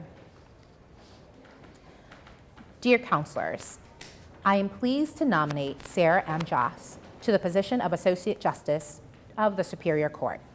I submit this nomination for the advice and consent of the Executive Council pursuant Part 2, Chapter 2 of the Constitution of the Commonwealth of Massachusetts. I'm enclosing her resume for your convenience. The resume was provided to all of the council. At this time, I'll recognize the councilors present. Councilor Kennedy, Councilor DiPaolo, Councilor Ferreira, Councilor Civil, Councilor Dolan, Councilor Ionella. Good morning. Good morning. Good morning. And we have Councilor Jacobs as well. Good morning. Good morning. Judge Josh, I want to give you the floor to announce who is here to support you. So here in support are my husband, John Green, and my parents, Rob and Meredith Joss. And then I have two witnesses, Associate Justice of the District Court, Kimberly Foster, and Presiding Justice of the Lynn District Court, Ina Howard Hogan. Thank you. And at this time, I'll welcome your witnesses up to provide testimony to your candidacy. First, we'll begin with Ina Howard Hogan, who's the presiding justice for the Lynn District Court. And you get to use the microphone. Okay, use the microphone. Hear that, Councilor Kennedy? Use the microphone. And I'd ask for all the witnesses to use the microphone so that it can be registered on the live stream. Okay. Good morning, members of the Governor's Council. My name is Ina Howard Hogan, and I am the first justice in the Lynn District Court. It is truly a privilege for me to be here today to support the nomination of my friend and colleague, the Honorable Sarah Joss, to the Superior Court. I met Sarah during our first year on the bench when she was a visiting judge at the Lynn District Court. Several months later, when I was named the first justice of the court, I requested that Judge Joss be assigned to the court. I knew when I first met her that she would be a great fit for the fast-paced and high-volume environment of the Lynn District Court. And I must say, she's lived up to all of the expectations that I had and more. During her years on the bench in the District Court, Judge Joss has epitomized what a juror should be: patient, meticulously prepared, and deeply respectful of every single person who walked into her courtroom. Her humanity is evident in her approach to the law. Whether it's a civil dispute or a criminal matter, she takes time to listen. She has a remarkable gift for ensuring that even those who disagree with her rulings understood that they were treated fairly and impartially. Understanding that the transition from the District Court to the Superior Court requires a broad grasp of complex civil and criminal litigation, higher stakes, and heavier emotional burdens, I know that Judge Joss is prepared for the elevation, as she has the intellect, the temperament, and the commitment to justice that a Superior Court justice should possess. She not only brings to the Superior Court a wealth of experience, a profound respect for the law, and a tireless work ethic, she also brings the very same heart that makes her such an exceptional District Court judge.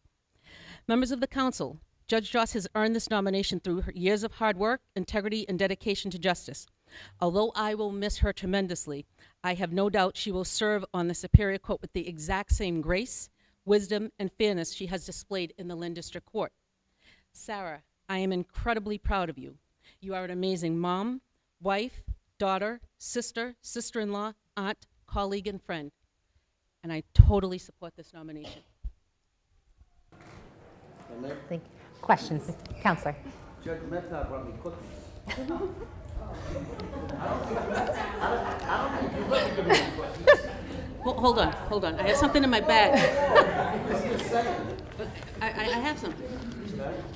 Would you like my gift now? Yeah, okay. That'd be nice. Oh, hold on one second.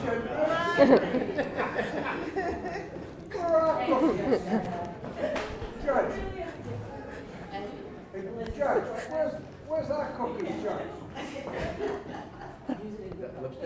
What's this about is there a problem with my breath or something? It's just the gift. It's just a gift. Just say thank you. Judge, I bought a few. I didn't get cookies. Is there anything else you would like? Good to see you, Judge. Always. Keep up the good work. Thank you. Thank you, Sarah. Thank you, Judge. At this time, I'll recognize Kimberly Foster, Associate Justice of the District Court. If you could please hold the mic as well. Good morning, everyone, and what an honor it is to be here today in this most historic building at this moment to celebrate my friend and this nation's founding 250 years ago. It is my pleasure to be here to testify in support of Judge Sarah Joss's nomination to the Superior Court bench. My name is Kimberly Foster, and I'm an Associate Justice of the District Court. I've had the pleasure of knowing and working very closely with Sarah for almost 6 years now, and can assure you that she has the requisite experience, temperament, and work ethic to make an excellent Superior Court judge. Today is a bittersweet day for me and all of my colleagues on the District Court bench.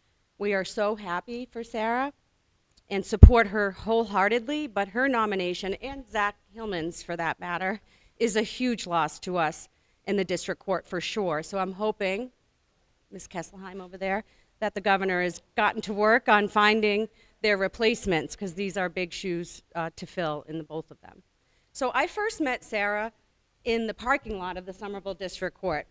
I was the clerk magistrate there at the time, and there was this new judge coming to sit with us who had just had a horrific experience that same week after a full restraining order hearing in the Cambridge Malden District Courts. After denying that extension request on the restraining order, one of the parties in the parking lot in the courthouse, outside of the courthouse, shot and killed the other party in the courthouse parking lot immediately following that hearing. So I waited for her to arrive, and as soon as she got out of her car, I introduced myself, shared my condolences, and gave her a big hug. I immediately loved her. I just couldn't fathom, given what she had experienced, that she was even able to sit on the bench the rest of that week, never mind sitting as fearless and with such poise as she did.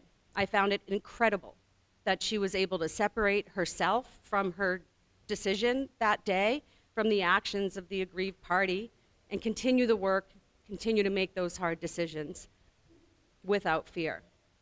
So when I got on the bench about a year later, I was lucky to land a spot thanks to Judge Howard Hogan, sitting in the Lynn District Court. The court was in leadership transition, and Judge Howard Hogan took the reign over as the new first justice and made, I believe, one of her best first decisions, which was to pick Sarah and I to join her team. I couldn't have asked for a better colleague and friend to begin my judicial career with. Professionally, Sarah is brilliant, hardworking, and she's a valuable team player. She truly cares about each and every person who appears before her.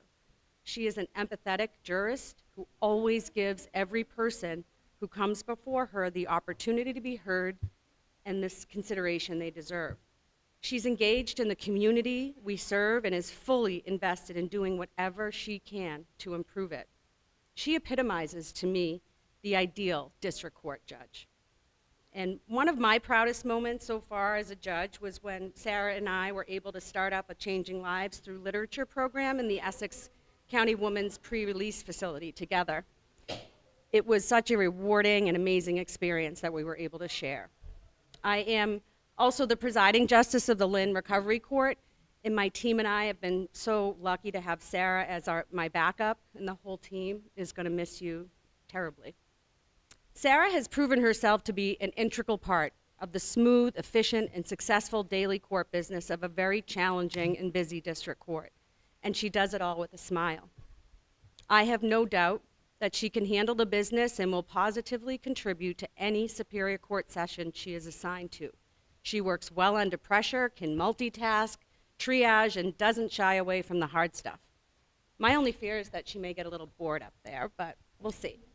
The Superior Court will no doubt benefit from Sarah's brain and all of her amazing prior legal experience. She is an expert in all matters of probation and just as comfortable trying a civil case as she is a criminal case. In fact, she is one of the only judges I know that equally loves both the civil and criminal work of the court. And the more complex the issue, the juicier it gets for her.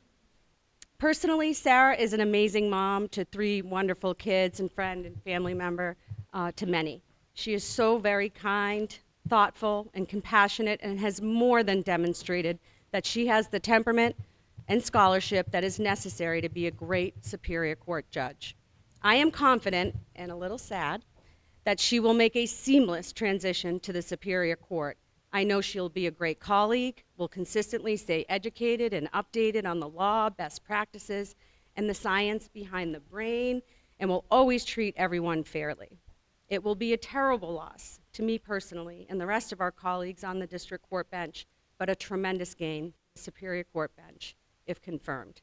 Sarah has already proven that she is a great judge. You should have no hesitation confirming Governor Healey's awesome nomination of Judge Sarah Joss. And I'm happy to answer any questions you may have. Kennedy. How was dinner with your father last night? Fantastic.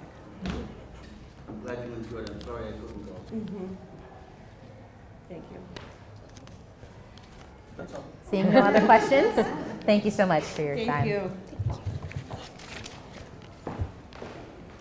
Are there any witnesses wishing to speak in opposition?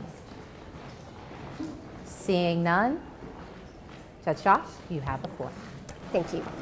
Thank you, Councilor Ziegler, and esteemed members of the Executive Council. I truly appreciate the opportunity to appear before you today and to answer any questions you may have. I thank Governor Healey and Lieutenant Governor Driscoll for the faith they have placed in me with this nomination. Thank you also to the JNC, to Dara Kesselheim and Jesse Boudou for their stewardship and guidance throughout this process. Thank you to Sonia Altamirano and her team for making this process seamless. My thanks to my wonderful colleagues, Ina Howard-Hogan, First Justice of the Lynn District Court, and Kimberly Foster, Associate Justice of the District Court, for their incredibly kind words. I will do all in my power to validate the trust that you have placed in me. Thank you to each of you, counselors, for your time speaking with me in advance of today's hearing and for allowing me to be here today. I am grateful for and humbled by this nomination. I would also like to thank my family, my husband, John Green, who's here today, who's always willing to puzzle through a challenging legal issue with me, is steadfast and generous, and keeps me supplied with coffee. My children, Peter, Malcolm, and Maggie, who keep me grounded and remind me that no matter what challenges I'm dealing with, there is always a soccer game or band concert to attend or a card game to play. For my broader family, my parents, siblings, and siblings-in-law, it is not possible for me to describe all the ways in which they have shaped and nurtured me, the myriad ways in which they have taught me compassion, empathy, boldness, and service. But I can say unequivocally that without each of these amazing people, I would not be here before you. From an early age, my parents instilled in me and my siblings a foundational belief to honor the humanity in everyone we meet. They didn't just tell us that, they lived it every day. I can't count the number of times my parents housed someone who found themselves on the margins, whether because of job loss, mental health issues, or any of a variety of other issues. To this day, my dad gets together regularly with my former foster brother who lived with my family 30 years ago. My mom volunteers with the local refugee program and hosts events to raise awareness for a group supporting a leadership program for women in the Democratic Republic of Congo. My parents believe not only in honoring people's humanity, but doing their best to support the people in their lives. Those foundational beliefs intersected with a number of pivotal moments to bring me here. I first went to court with my dad when I was 8 years old. At the time, he was working as a court clinician in the Peabody District Court. He then moved on to the Lynn District Court, where I later interned and where I've had the extraordinary privilege to sit for the past 3 years. That morning in Peabody, I sat in his office. When we came back from lunch, a girl, not much older than I, was handcuffed to the chair I'd been sitting in all morning. My dad shooed me out into the hall so he could interview her. I sat on the hall floor wondering how someone nearly my own age could be sitting handcuffed while I was sitting in the hall drawing pictures of rainbows.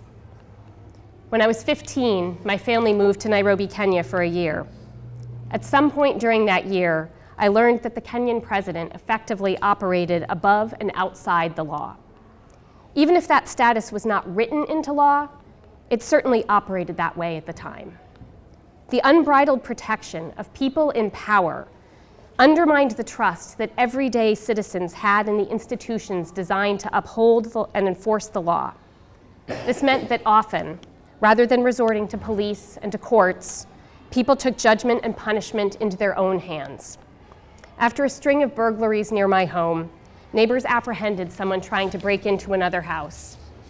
Rather than contact authorities, they doused the man in kerosene and set him on fire. Even as a teenager, I couldn't help but connect the distrust in institutions of justice with the immunity for the powerful and the meting out of vigilante punishment. These formative experiences fed my interest in justice and law. When I learned that the Massachusetts Constitution enshrined a government of laws and not of men, I knew I'd found my calling. In upholding that rule of law, courts are a bulwark of democracy. When I greet jurors in the morning, I tell them that I have come to think of jury service as one of the truest forms of participatory democracy. Where else do people from the community have a chance to be in a room with strangers with whom they may not agree or see eye to eye, and have to have a conversation where they hear each other out? A face-to-face conversation, not one mediated through a screen, and to actually strive for agreement. That is something that as a society we have lost a lot of space for, and it is an opportunity that the courts provide. In the past 4 years as a district court judge, I have been so privileged to work with incredible colleagues, probation, clerks, judges, court officers, facility staff. I have witnessed the hard and often unsung work that they do and that the attorneys do day in and day out to honor and uphold people's rights, to ensure that everyone who appears in court can be heard. I am thankful for all that I have learned, and if I am fortunate enough to be confirmed, I will take that with me into the Superior Court. Our justice system only works when the people who interact with it trust and believe that it works. Even if a case does not turn out the way someone hopes, the ability of the judge to make sure that the person is heard and believes that they have been heard is critical to establishing that trust and credibility. If I am fortunate enough to be confirmed, I will ensure that anyone who appears before me is and feels heard. I will ensure that I treat everyone with dignity and respect, regardless of who they are and how they present. And I will ensure that I never lose sight of the fact that the only thing separating me from that little girl handcuffed to my chair in the Peabody District Court was the support system I was privileged enough to have around me. I am truly humbled by and grateful for this nomination, and I look forward to answering any questions you have. Thank you.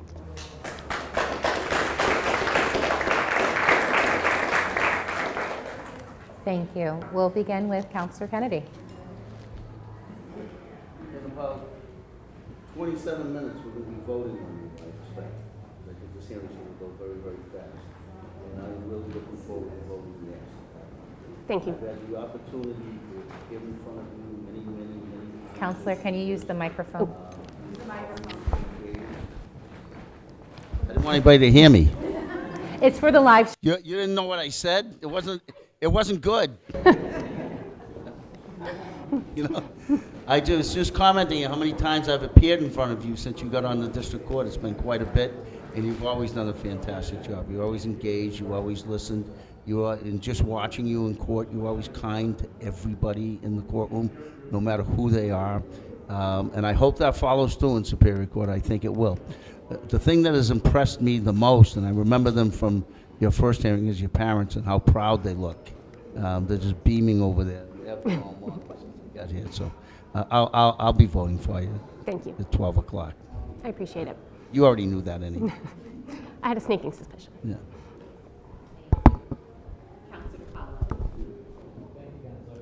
Good morning. Good morning. Congratulations on your nomination. Thank you. You have a great career of service, and you have a great reputation in your time on the district court bench as well. And your statement was outstanding, and it's so important that people in public service right now are serving with transparency and integrity so that we, continue to enjoy the rule of law.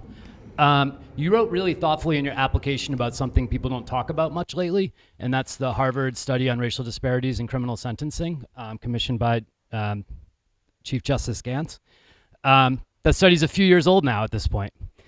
But interestingly, like you wrote very thoughtfully about, and in that study, for those who aren't familiar, looking at the data that was available, and the data is imperfect, it found that there were instances where being Black or Latino compared to being white in a similarly situated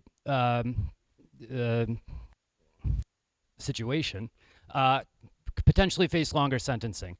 But they honed in, it was especially on guns charges and drugs charges. And it was especially, as I recall, relative to the charging phase, because I may have the numbers wrong, but it was pretty close to you had double the odds of landing in Superior versus District, which would expose you to harsher sentencing potentially if you were Black or Latino versus white. So that sentencing thing. But the mandatory minimums, again, you wrote very thoughtfully and persuasively about how they can be used to leverage plea bargaining and the various ways they can intersect with the justice system in ways we might not want, and in some cases result in racial disparities. I'm not a criminal lawyer. In the time since this study, and maybe you probably do know the answer, have any mandatory minimums been eliminated from the general laws? Not that I'm aware of. I think that's obviously, and Councilor DePaulo, thank you for your question. I recognize the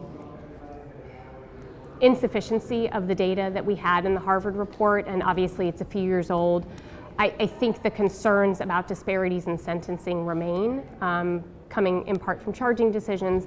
And I will say that one of the things that, even when faced with discretionary sentences, one of the things that I really appreciated about the Superior Court's sentencing guidelines was the bias check and the ability to really stop and be thoughtful, especially with the background of the Harvard study, about how race and ethnicity may inflect the charging process and how I would have to take that into account in sentencing.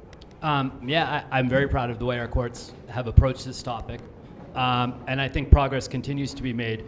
But just thinking about the fact that some of the underlying things haven't really changed. So we can change our lens, but we're still working in the same framework in some ways. And that's, I don't know, that's interesting. But besides that, as I said from the beginning, you've earned a stellar reputation in your time as the bench and obviously your career before that. So I look forward to supporting you, and I really appreciated your statement. Thank you. I appreciate it. Thank you.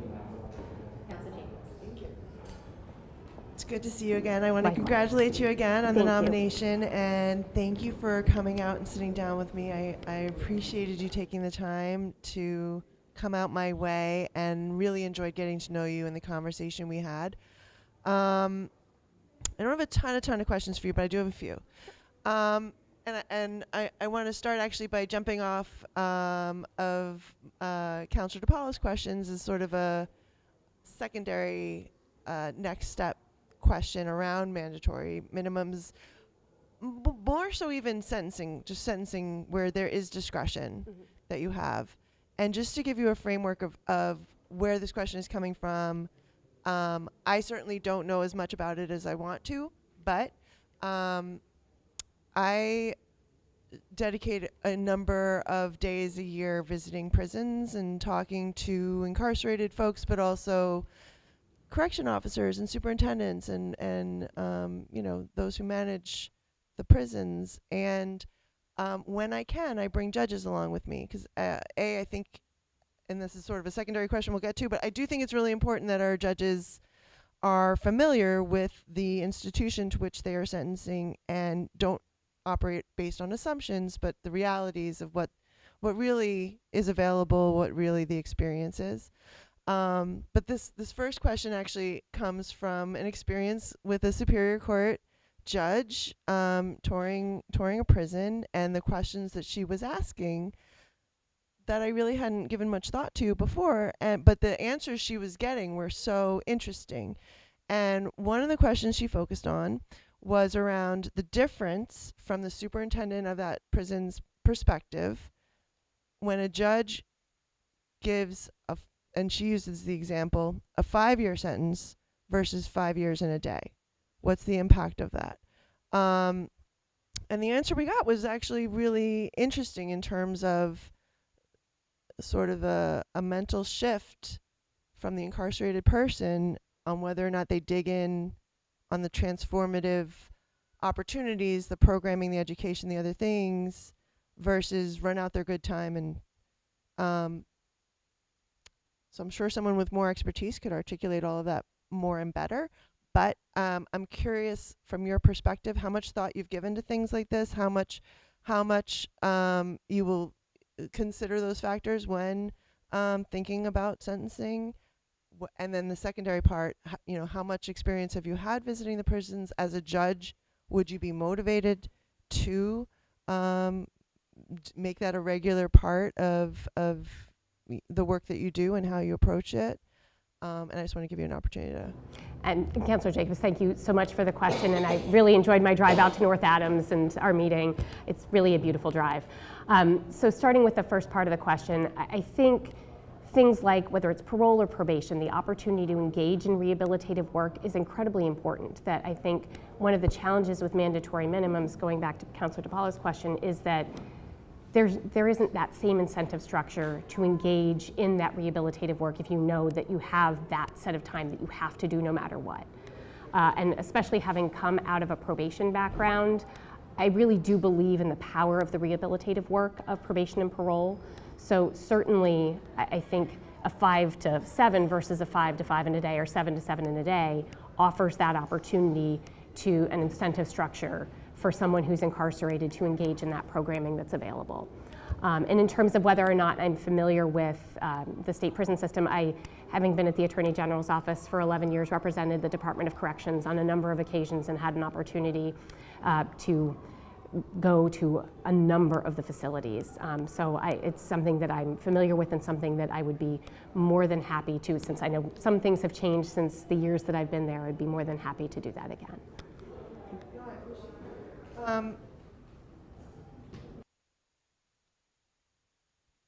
Two more questions. I wanted to ask you about your perspective around abortion access when we're talking about minors who don't have permission from their parents and avail themselves of the court system in looking for a pathway to getting the medical procedure regardless of where their parents stand, and hear your viewpoints on, as a judge, if you had a case like that come before you, how would you approach it? If there's any circumstance where you would deny it, and just your general philosophy around it. I mean, I think the job of a judge on a Mary Moe petition is really to ensure that it's an informed consent and not to get between the patient and their provider.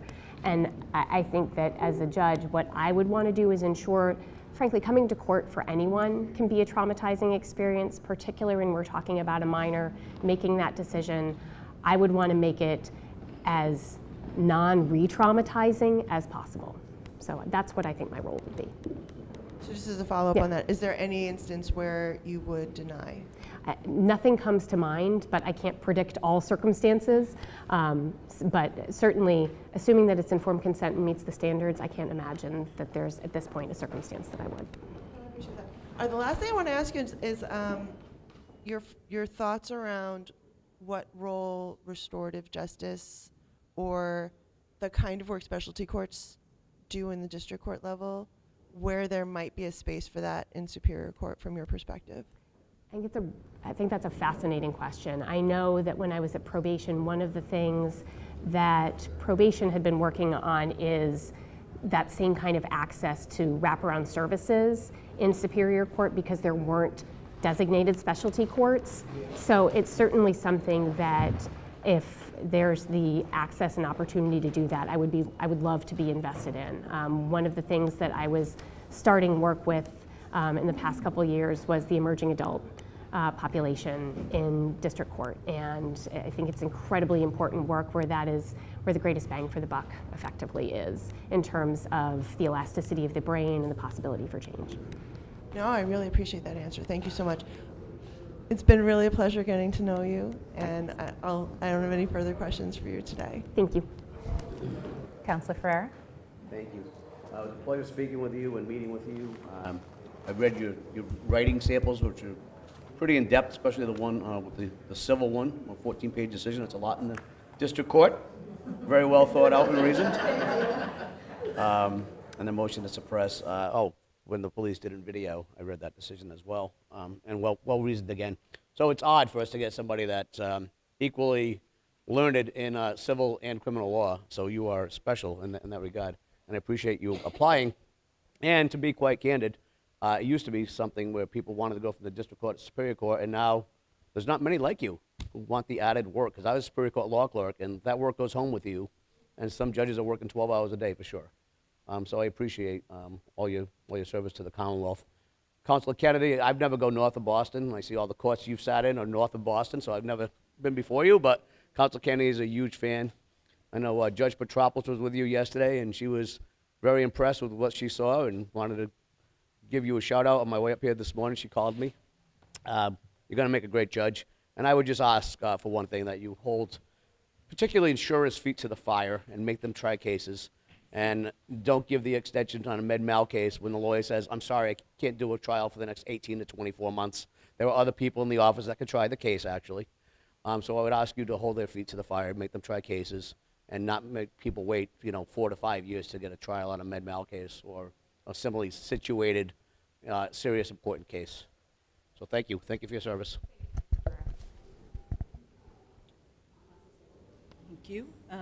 Justice Josh, congratulations on your nomination. It was a pleasure speaking with you.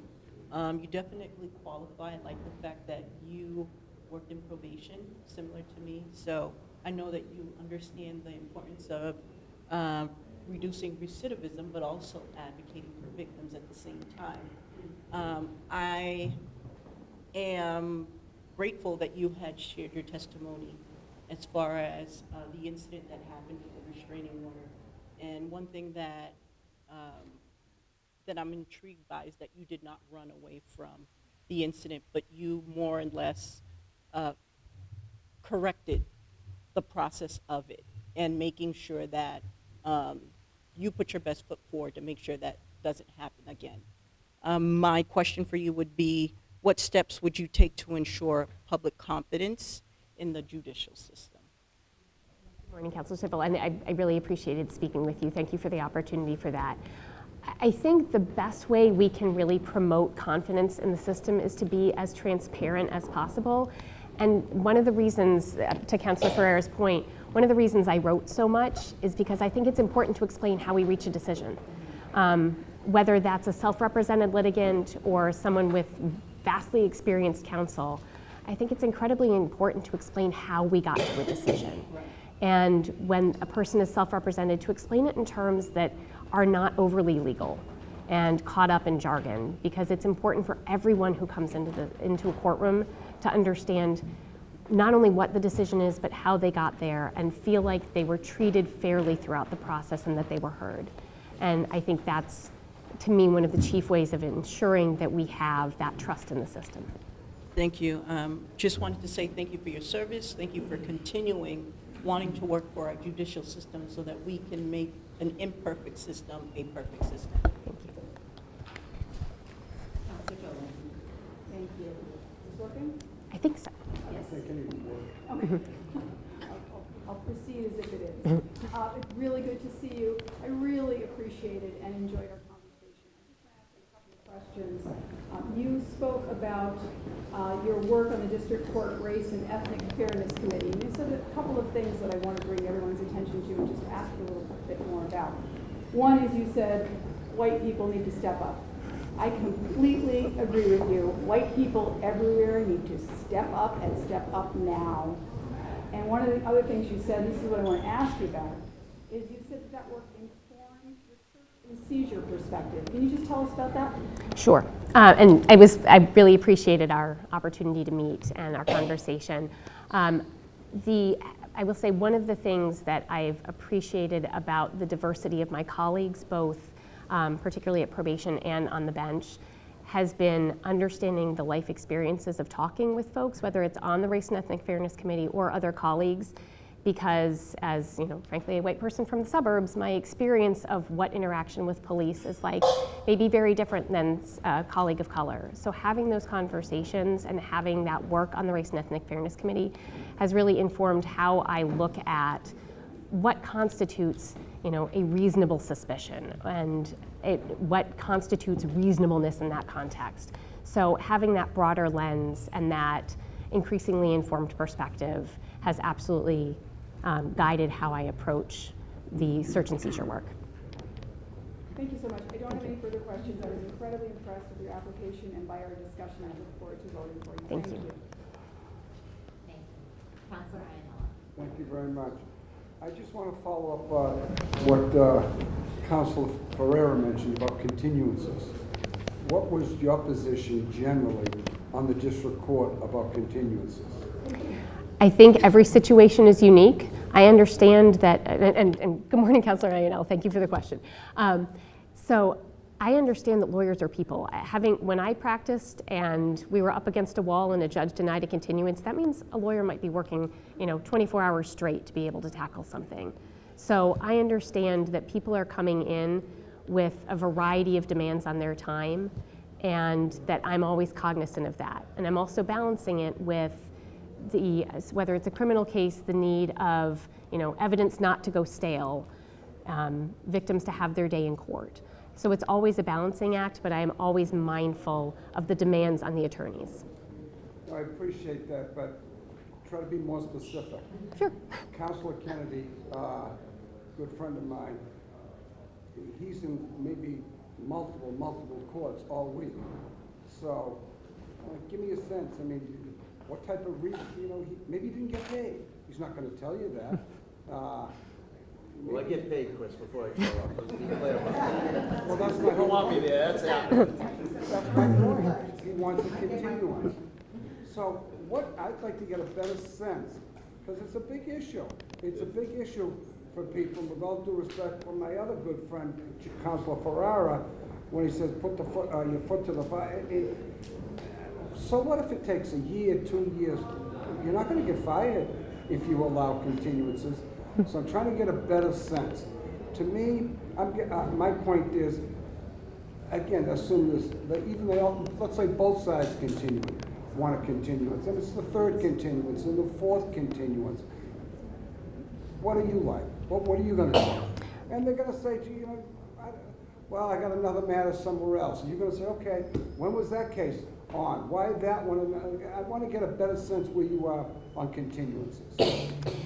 So it's really fact specific. And I'm not trying to be evasive. Sure, I'm happy to take that. I'll give you, Councilor Kennedy, he's in another court. He has to be in another court. And now you continue the case 3 weeks or a month. And he comes back again. Can't make it. I'm in Lynn District Court. That's what he's saying. What are you going to do? I would ask him for a firm date that we can go forward, and I would likely grant the continuance. So now, when you say a firm date, with all due respect, let's get a firm date of like August 3rd. He comes in, he says, I got a problem. There's new witnesses in this matter. I haven't had a chance to interview them. I've been busy. If there's new witnesses, I would never want to deprive a defendant of the opportunity to present their defense. Okay. And we're going to continue that case now for the third or fourth time? If there were new witnesses, absolutely. I certainly would not want to deprive a defendant of that opportunity. Now it's September 3rd. It's on for the fourth time. Fourth time. And you've said to Kennedy, no further continuances, and that's it. And now he comes in and says, oh, I'm sorry. My wife surprised me. It's our 45th wedding anniversary. She's taken me to Bermuda. I can't make it. This is the 5th continuance. What are you doing? First, I say happy anniversary, and it's lovely that your wife has surprised you. I am aware of this. Happy belated anniversary. Had pizza. I would say happy anniversary. I think it's lovely that at 45 years your spouse is still able to surprise you. Let's pick a date, because I understand that it's not just you, it's also your spouse. No, and I appreciate that. I actually asked that question a few years back, and the person sitting in that chair says, well, the spouse, I don't know which one it was, but should know what your schedule is. Shouldn't have picked it. No, I wouldn't have allowed a continuance. You're kidding, right? Well, there was a break in action. Then when she comes back, or he came back, she thought about it, or he thought, I forget which one, and, you know, in retrospect, I think I would have allowed it to continue. Now, I don't have any questions. Kennedy's a big supporter of yours. I wish you the best. You've done a great job in the district court. You're going to be a great addition to the Superior Court. Thank you, Councilor Ainella. And thank you to the counselors for your questions of Judge Josh. Thank you for taking the time to meet with me, for coming out to Methuen on a lovely day, much like today it was that we met. And we talked about your experience, your breadth of experience in the law, and what brought you to this point and why now. In all your experience, there's a clear through line that you're drawn to participating in improving the judicial system outside of the courtroom, right? One of the experiences that we spoke a little bit about was your time on the Access to Justice Committee. That committee, it was tasked with creating a job description and really digging into how to reduce barriers to justice. So my question to you is twofold. One, as an education experience for our younger folks in the room, what do you feel is the main charge of the Superior Court, and how would you, from the bench, seek to promote access to justice in the Superior Court? And Councilor Zachary, it was lovely to meet with you. I appreciated your welcoming me to meet with you and have that wonderful conversation. I think in terms of access to justice in the Superior Court specifically, the challenge is oftentimes the cases are very complex and lengthy. And that can feel a little in the weeds for people, particularly whether they're unrepresented or people who haven't had many touches on the legal system before. So I would think that my charge, if I were fortunate to be confirmed, would be to really make sure that I'm unpacking that for people, explaining things in a way that is accessible. And going back to my earlier answer about one of the reasons that I write is to make sure that I'm explaining how I got to a particular decision. And I think that particularly with the complex issues that come before the Superior Court, it's important in the District Court, it's even more important in the Superior Court. I appreciate that you were very thorough and you communicate clearly. Those are two large qualities that would make you an amazing Superior Court judge. I am in full support of your nomination.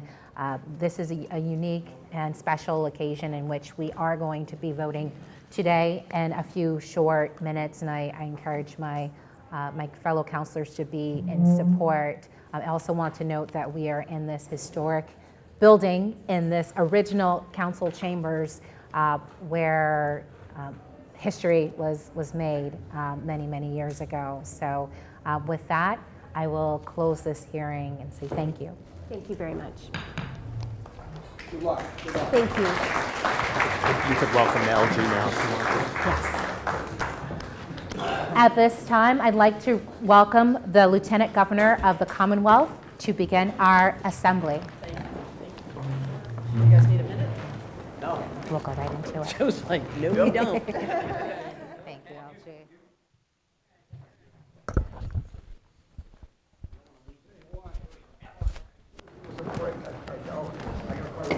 I gotta give you. Thank you. We'll let Eunice get settled.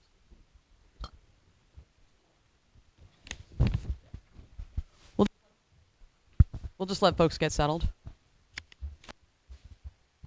Good afternoon, counselors. It's a real pleasure and privilege and really a treat to be with you in this historic space. I want to thank the folks who helped bring this together, Sonia from our team, and Aaron, along with Kimberly Baptiste, Nat Scheidley. Thank you so much for your cooperation, Ed O'Connell, and everyone else who helped make this very special thing possible.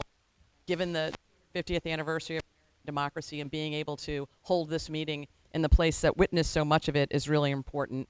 As we work to celebrate the 250th next week, feels hard to believe it's next week, but it is. It is fitting that we're in this place which had so much witness to history. For decades before the American Revolution, generations of counselors and governors carried on the work of provincial government right here. And while this balcony just beyond the chamber is the first time the Declaration of Independence was read to the people of Boston, July 18th, 1776. I think it is so amazing that we have spaces that we can still sit in and streets that we can walk on that harken back to that very important time frame in our country's founding. And as the council meets today, we're certainly not the King's Royal Council of the 18th century. Our authority comes not from a crown, but from the people of Massachusetts and from the Constitution. And so it's fitting that this chamber can still remind us of the truths that we hold so dear, that our Commonwealth is strongest when we work together, when we deliberate, when we take issues seriously and justly. It benefits the public trust today as much as it did 250 years ago, and so much of that is still in place. Today, our work continues. I was so grateful to get here a little bit early to take in the work that we put in and you put in every day that leads to better judicial appointments, a better system that is fair and equal, and certainly dedicated to our constitutional duties as laid out. Individually and collectively, we each represent areas of this Commonwealth that are made better by this body and the work that we do together. And so I'd now like to get us started, and I'd like to recognize Councillor Dolan for a moment for reflection and prayer, and for leading us in the Pledge of Allegiance.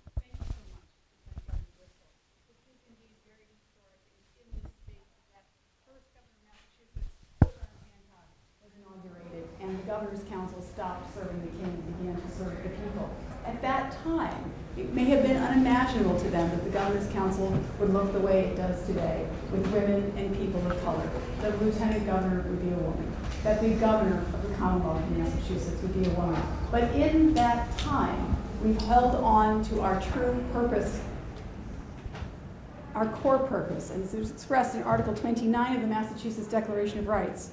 It is the right of every citizen to be tried by judges free, impartial, and independent as the lot of humanity will admit, and to fulfill the duty expressed in Article 106, known as the Equality Amendment.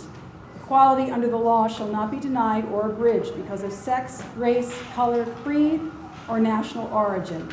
As the Lieutenant Governor just put it so well, we serve the people of Massachusetts, working to uphold equal justice under the law, and that will never change.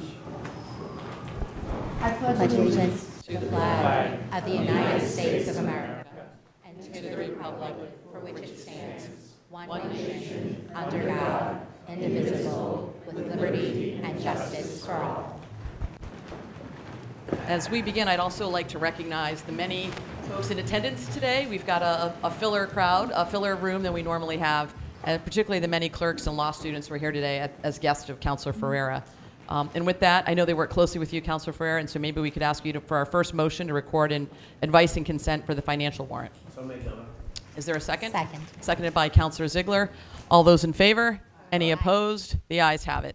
I'd like to recognize Councilor DiPaolo for a motion to record advice and consent for the pending list of notaries public and justices of the peace. Is there a second? Seconded by Councilor Civil. Any further comments or questions? Seeing none, all those in favor? Any opposed? The ayes have it. I'd like to recognize Councilor Ziegler for a motion to record advice and consent for the reappointment of Mark DeFrancisco to the Appellate Tax Board and the redesignation as chair of that board. I rise cheerfully and make that motion. Excellent. Is there a second? It has been seconded by Councilor Kennedy. Any further questions or comments? Seeing none, I would ask Sonia to please help us by calling the roll. Councilor Ziegler? Yes. Councilor Kennedy? Yes. Councilor DiPaolo? Yes. Councilor Jacob? Yes. Councilor Ferrer? Yes. Councilor Civil? Yes. Councilor Dolan? Yes. Councilor Anderson? Yes. 8 members voting, 8 in the affirmative. The matter carries.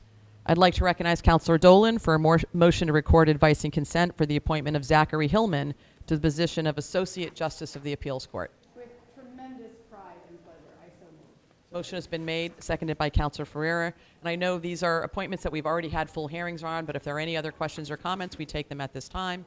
If not, then I will ask Sonia to please call the roll. Councilor Dolan? Yes.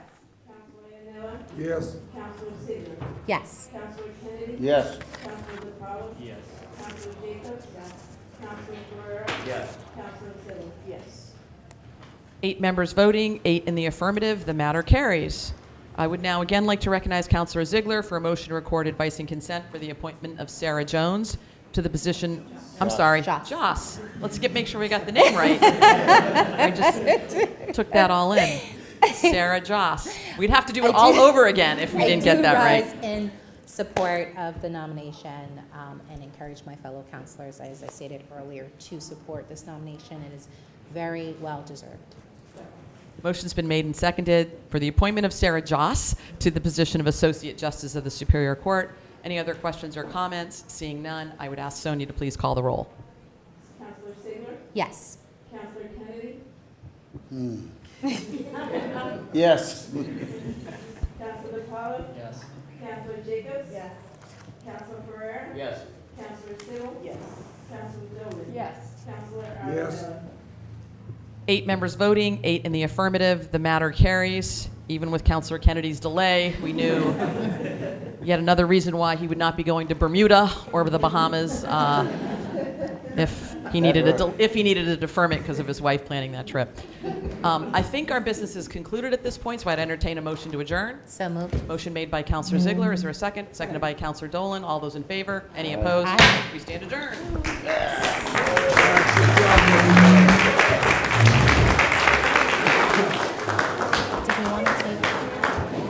Can we take a group photo? I know you guys took like. Yeah, we'll take a photo. You can get Chris back. Say hello.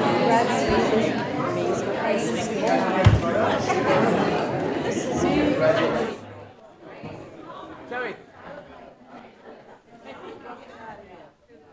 Paul, think they want to do a group photo? Yeah. They're coming over.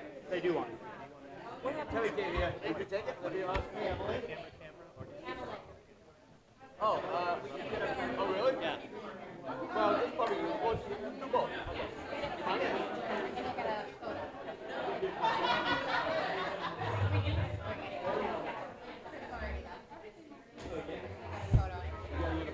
Yeah, that's Chris. Chris left. I don't know. He hightailed it out of here.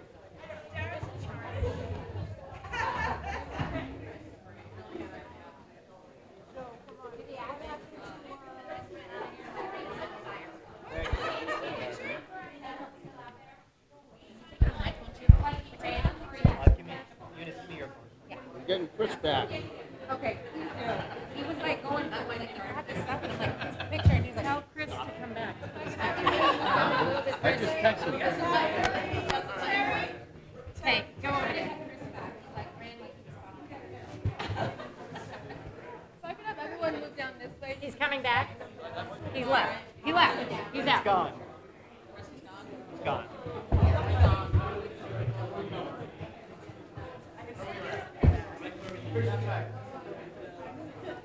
And I'll just have you move in as much as possible. Scooch in.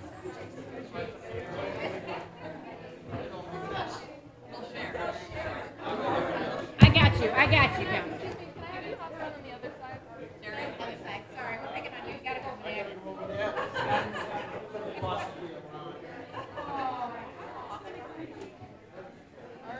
How's that? Yeah, that's great. Now you gotta smile. I'm gonna have everyone look here.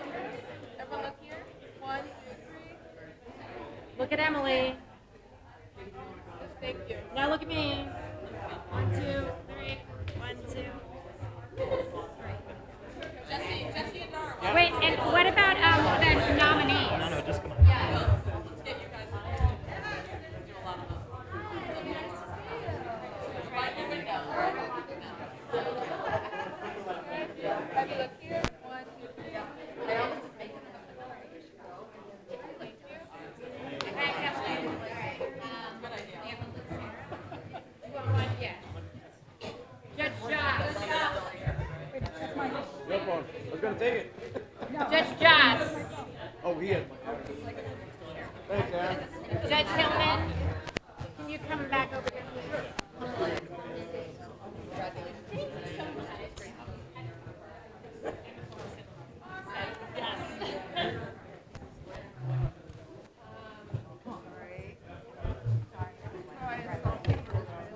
Terry, did one of those land on your phone? Did one of those land on your phone?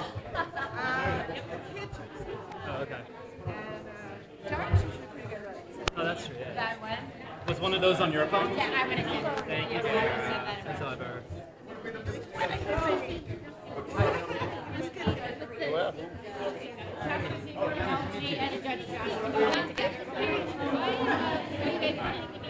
And Emily will take one too. Yeah, I think it's a nod to our history and the 250th anniversary, and just like the history of this council. Emily, look at Emily. We're unique in the country.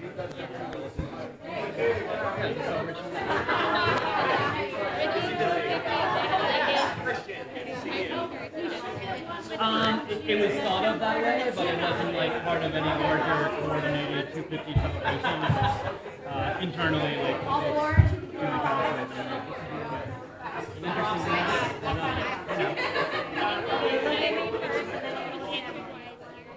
Yeah, okay. What's your last name? I'm sorry we haven't met before. Have you been covering the council? A little bit. I'm fairly new to customer service, so I was impressed with your website.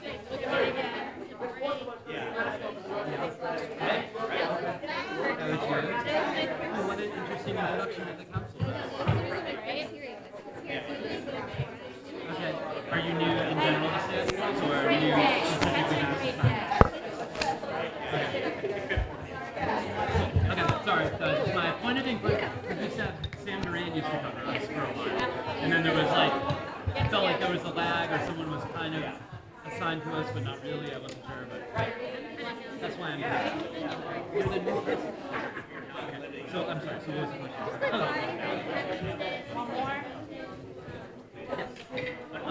Well, in conjunction with the 250th anniversary of the nation, we wanted to commemorate and celebrate the history and legacy of the council, which is relatively unique in the 50 states, and which, first initially met here and right in the room where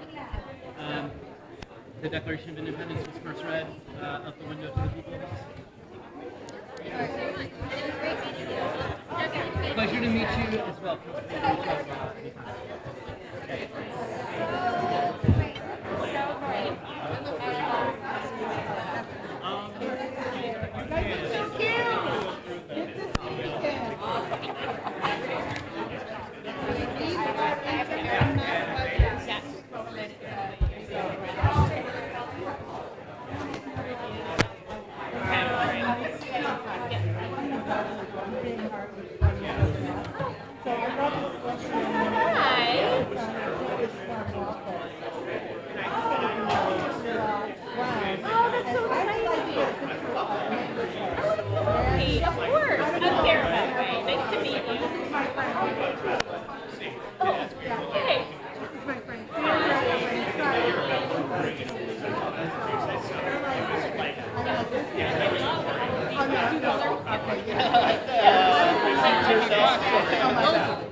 I'm telling you, you won me a hello.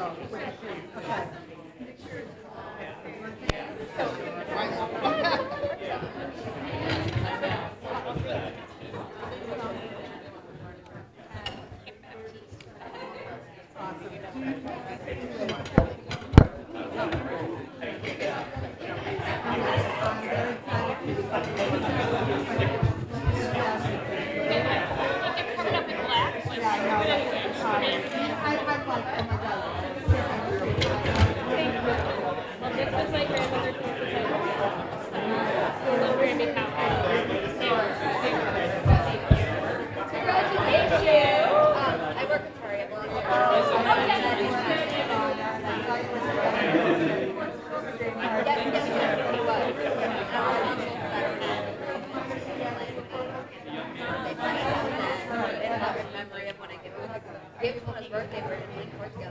That was my bad. My bad. Sorry. Oh my God.